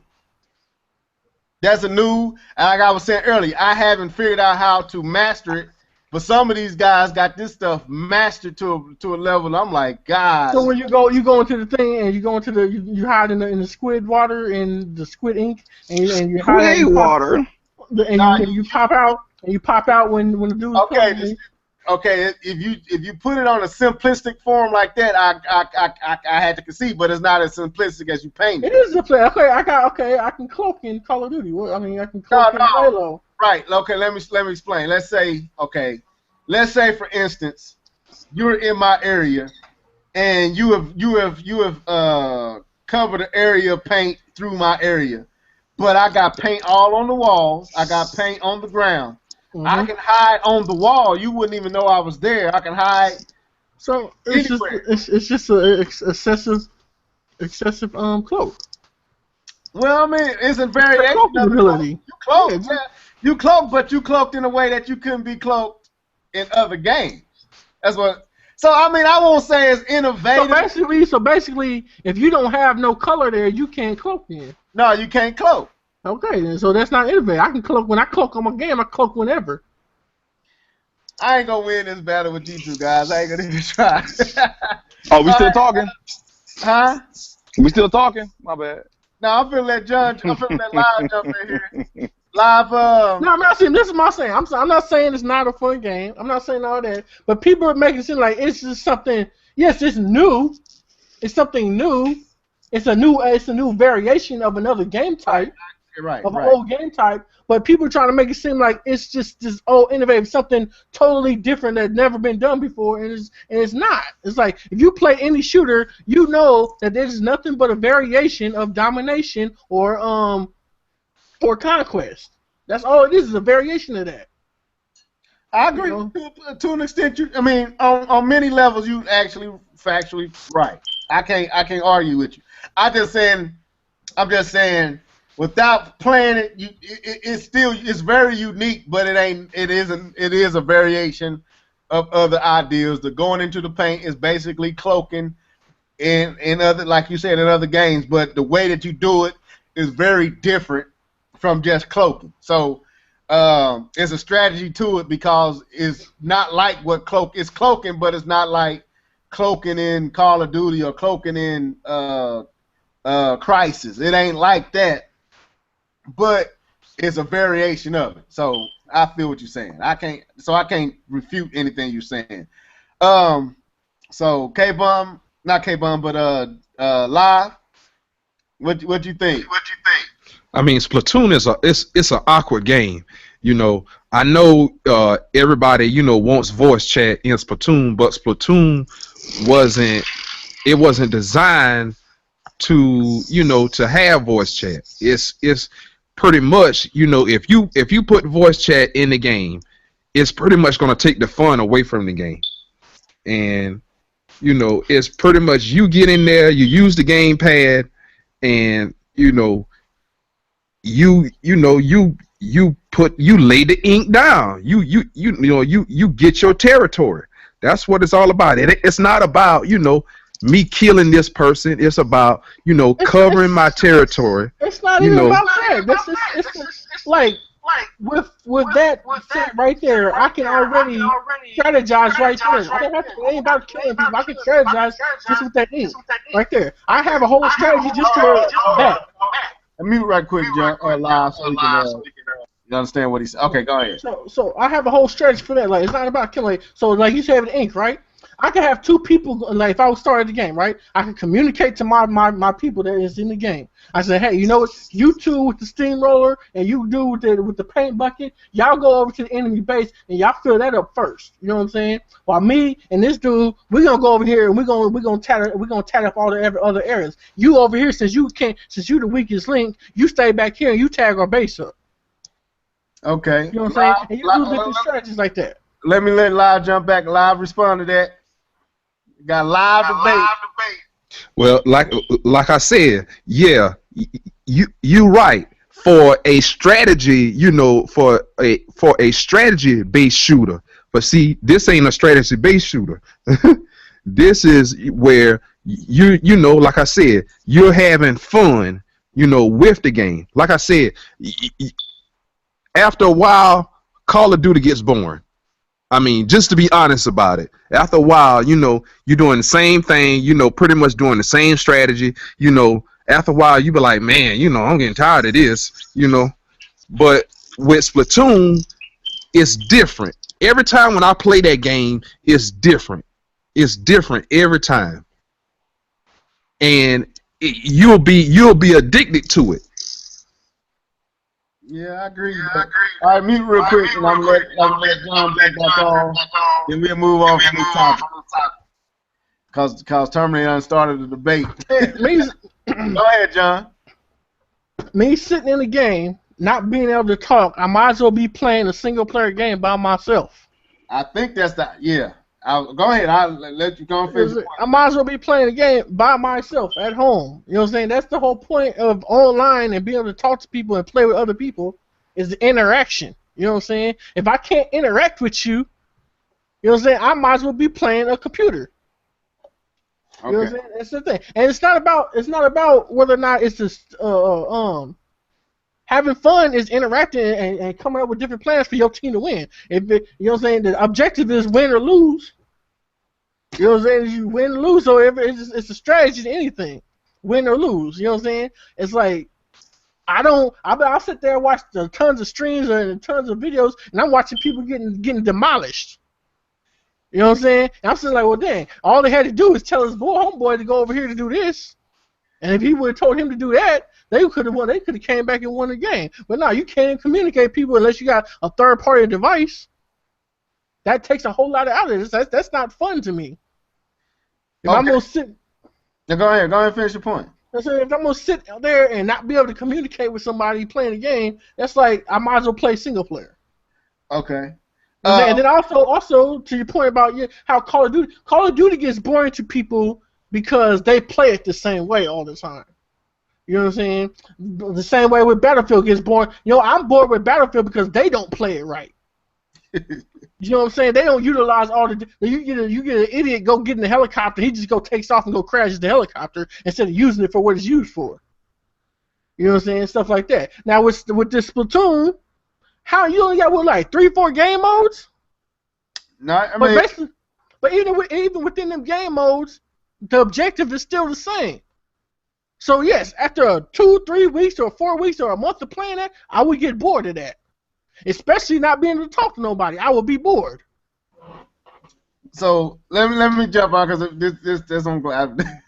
I knew this question, but let me say this. I guess K-Bum had to go, but I'll say live is. I agree with both of you guys. Both of you make up valid points. But one thing you said, John, that I wanted to. There go K-Bum. One thing you said that I wanted to piggyback on that I don't. Splatoon is very much designed to be played even in multiplayer, like single player. That's why I'm saying I ain't gonna say it's right. I ain't gonna say it should be. I think personally, I got into this. I said this on. I don't know if I was on Terminator Juice's podcast or if I was with Terminator Juice on Red Knight's podcast. But I know I was with that group, and I said it then. Me personally, I think the option should be there. If you want to talk to your teammates, you should be able to talk to them. But on the flip side, it's very much designed to be played almost like a single player with real live people interacting in your world. You can somewhat strategize, but you are limited. But I was in a game where I was playing with my cousin from Dallas, and we was strategizing. We was teaming up. And it was fun. I had more fun talking to him, but it was mostly just a laugh at each other. You know, sometimes we was against each other laughing. And that's another element. You don't ever know who on your team. You don't know who you're going to be with, who you're not going to be with. I mean, especially when you're playing just playing random games. But you would have to play it to really get what me and Live is saying.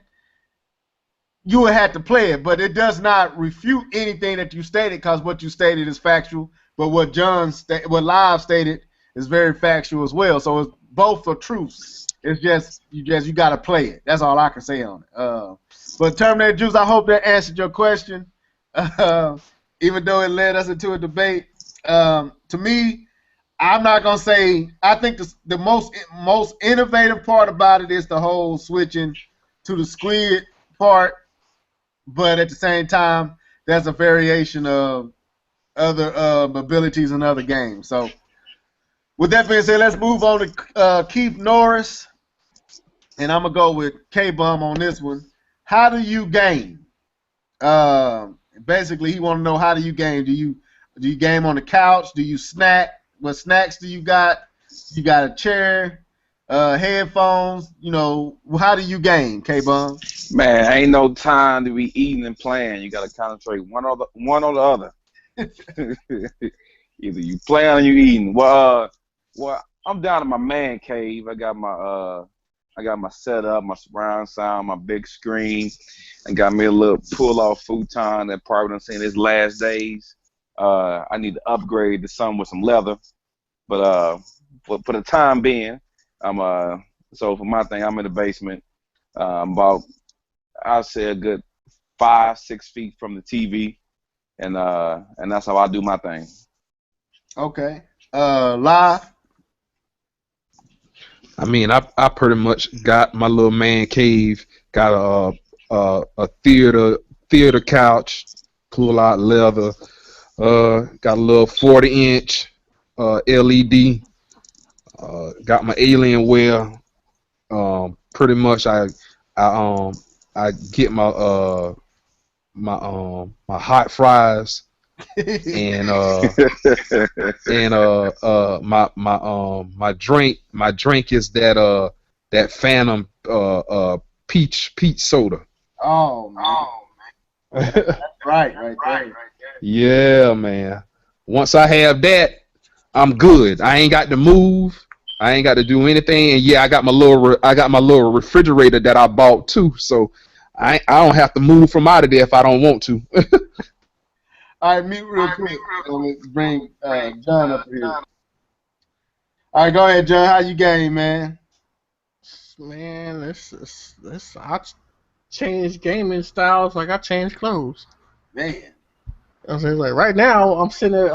It's all hooked up on the desk. I got 3 monitors, my computer up here on 2 of them, and then I got the game system switched up to on the switcher to my B&Q monitor. And then sometimes when I'm feeling like when I'm playing my single player games, I'll go hook it up to the big TV and then lay in the bed. You know what I'm saying? Then now with the Wii U and the Vita, and now with Windows 10, I lay in the bed sometimes and playing on one of those screens. Oh, so you got a big screen in the bedroom? Yeah, I got a big screen in the bedroom. I got my desk is in the bedroom too. Okay. You know what I'm saying? Then also I play on the like right now as we talking, I'm playing Mario on the Wii U on the Gamepad. Where's Mario? 3D World or The new Super Mario World. That's what I got. I'm trying to see which one I thought I beat it, but I don't know because I'm trying to beat it because I got Luigi. I don't know how to. I'm trying to figure out how to start Luigi. No, I think you gotta buy the I Luigi. bought it a long time ago, but I said I didn't want to play it until I beat the Mario. Oh, okay, I got you. Far as me, as far as my setup, I got my man. I mean, I seen K-Bum's man. K-Bum be, he be having food down there. I don't know why he trying to act like he don't be having no food down there. Snacks. Only thing I got is Mr. Frosty had the time. Mr. Frosty filled up with some Kool-Aid or something like that. Probably have me some chips, some Lay's, plain Lay's chips. I got my man cave, my surround sound, my 65-inch theater. I don't do the earphones. I want to hear.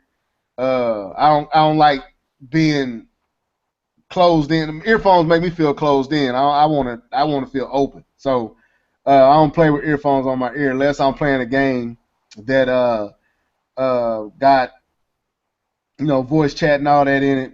I don't want to go back to no argument, but voice chat in it, and I got the earphones hooked up that way. But for the most part, I'm playing my games like I'm watching a movie. I'm lounged back in my seat, my couch. I got a big couch with a footstool in front of it, big old comfortable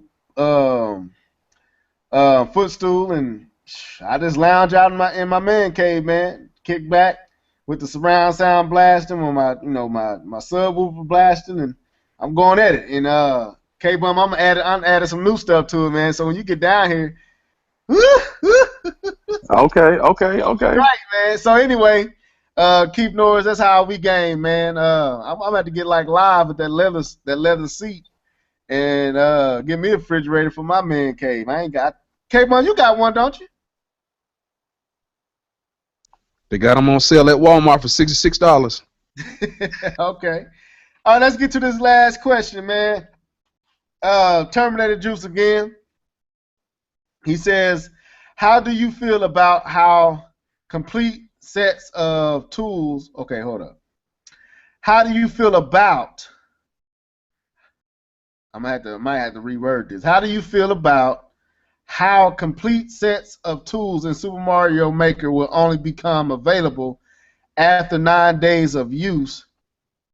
After 9 days, if you use the level creator for at least 5 minutes each day. Does this seem pointless to you, or can you find logic in it? I don't even know anything about this, so From playing all the other games where you can like create levels and stuff like that, I say yeah, it's a good thing because it makes you learn how to utilize the stuff, and it's making sure you know how to utilize it and that you got experience with it before you get your next tool or whatever to use. So yeah, it makes sense. Oh, okay. I guess I didn't understand it even though I was reading it. Okay, I got you. Yeah, and it makes sense because it's kind of making you learn. You gotta learn each tool, so what it does before you go to the next tool. And so by them doing that, it makes it to where by the time they give you everything, you'll know what to do with this stuff. Because a lot of people there's some stuff on Little Big Planet that I was sitting there like, what am I supposed to be doing? You know what I'm saying? I don't know how to use this. You know what I'm saying? I got stuck because I didn't know how to use this stuff. But I got just everything. I got all the tools handed to me, but I don't know how to use half of them. So basically, it gives you it's almost like a game when they don't just throw you into the last stage. They make sure you learn how to use the moves before you get to the stages where you're gonna really have to use them. Yeah. And what's that that creator that's on Xbox? Creator? You ain't talking about Gary Mod or nothing like that. You talking about? No, it's a Oh yeah, the new game that's coming out. It's not out yet, right? No, it's out. It's been out. That's the thing. It's the one. Oh yeah. It's a little like I know what you're talking about. It's also the S. Yeah, I think I know you. Spark, not Spark. Yeah, Project Spark. Yeah, Project Spark. There we go. Yeah, that's been out for a while. The people don't, people been, quiet as kept. But you know what I'm saying? I got on that. I didn't know how to create nothing. So, because it was overwhelming. Cause it was like basically you can create whatever in there. Okay. So basically, I think what they're doing like that, they want you to know the mechanics and how everything works. So when they give you everything, you'll be able to utilize it better and better enjoy it. Okay. This is my first time Terminator Juice. This is my first time hearing about it. So, but I'm taking based on what John is saying. I can kind of agree that if you just thrown everything and you don't really know how to use all of it, it could be pretty daunting and overwhelming. So they're giving you an opportunity, and you know how Nintendo is. Nintendo always wants you to. They kind of always lead you into it so that you can get the best experience out of it. So I don't see no problem with it because it gives you an opportunity, like John said, to master each tool before they give you the next one. You pretty much know what you're doing with this one, and you learn how to use it. So the next one, you master it. Then by the time you get all the tools, you really know how to make some incredible stages. So let me jump to Live. Live, go ahead and share your thoughts on this. Mario Maker is a beast. That game is a beast. I'm telling you, IGN has been running specials on it all last month, and they run specials this month on it. And pretty much, they went like they showed you, stage by stage, how to edit, and stuff like that, how to make your stages, and stuff like that. It's so much stuff that you can do in that game. It's ridiculous. It is ridiculous. That game is more than $60. If you think about it, it's more than $60. Okay. Because you're getting all that stuff, and you're getting 4 games, within, one game, So, like I said, with the editing and especially you can I know on one part you can like add your voice or add a song, in certain blocks, and stuff like that. You can you can have your turtle become, like a super turtle, or it's just crazy endless stuff that you can do on that game, and I can't wait to get it. I can't wait to get it. Okay. All right. K-Bomb. Alright, I got disconnected again. You gotta fill me in on what the total question was. Hold up. Oh, okay. Basically, what he asking you how do you feel about the fact that Nintendo basically is going to limit your when you get each tool? Like you have so much time with this tool, so much time with that tool. Once you master that tool, they give you another tool to master, and then and basically, you're not just going to get every tool up front. You're going to get it like new tools as time progresses. They give you another tool to use. So how John was saying, it basically giving you an opportunity to master each tool. Right. So how do you feel like that's pointless, or do you feel like there's strategy and logic in it? I think they're catering to their what I'm saying, some of the fans they're going to have. They're going to have younger people, maybe that, I don't know. Maybe they're trying to get rid of the issue that John was talking about, of you get it and not really know what's truly going on. I do like they kind of feeding you, getting you enough where you can work with this piece and then move on. I mean, that's how games do it in general. Mm-hmm. Even when you talk about, there's just thinking of God of War, how you slowly get more and more powers, and then once you pretty much end up mastering one ability, you're pretty much given another one to play around with. So, I mean, I think it's a sound strategy, especially if they can get people to not have that initial "wow, this is too much" feel to it. That actually get people to say, you know what, this is pretty cool. Okay. All right. Well, yeah, I agree. I think Nintendo has some logic to the way that they approach it, and I think, and as long as you using the level creator, you won't have to. How I'm reading it, you won't have to wait as long if you using that level creator and spending time taking advantage of it, utilizing it, learning how it works. You won't be limited as long as if you didn't. So, but I guess I got to look up the article and read a little bit more about it because I'm not really familiar with the with what's going on with that. But Terminator Juice, I hope that answered your question. So that pretty much wraps up all we had for you guys tonight. Hopefully y'all enjoyed it. A little slow start, but we picked up towards the end. Not a lot of topics, but we didn't go super long, but we had some heated back and forth, some debates, some disagreements. But at the end of the day, we still on here, so let's sign out. Starting with my boy John Shaw. It's John Shaw. Put voice chat in your game. I hope they do, man. I'm gonna say this, dude. I really do hope they do it because I believe it'll open this game up to so many more people. Because I think you'll like the game, man. I really do, and I do think voice chat is something that needs to be added to the game. I'm not one of those who think it's good without it. I think it needs it, not necessarily for strategies, but just for extra fun factor. Voice chat was one of the most innovative things that happened with online gaming as far as this whole gaming phenomenon. I agree. And for it to be 2015 and you talking about you can't put voice chat in the game, sorry, I suck it. All right, let's go to K-Bon. Yo, enjoying my first podcast back in the wild. It's been a little minute. Happy to be here. And it's almost that Madden season. Yes, sir. I'm getting my life ready. Is it looking good? It's looking good, man, but it looks like it may not be enough defense in this game. I just checked out some videos today. They releasing some videos for today, and it looked like too much offense for me. But other than that, the gameplay looks good. I haven't bought a Madden since 2000. Which one we was playing? 2010? 2010? Yeah, I haven't bought it since that one. So I might have to get this one. Hopefully they can. I wish they let us do some cross-platform.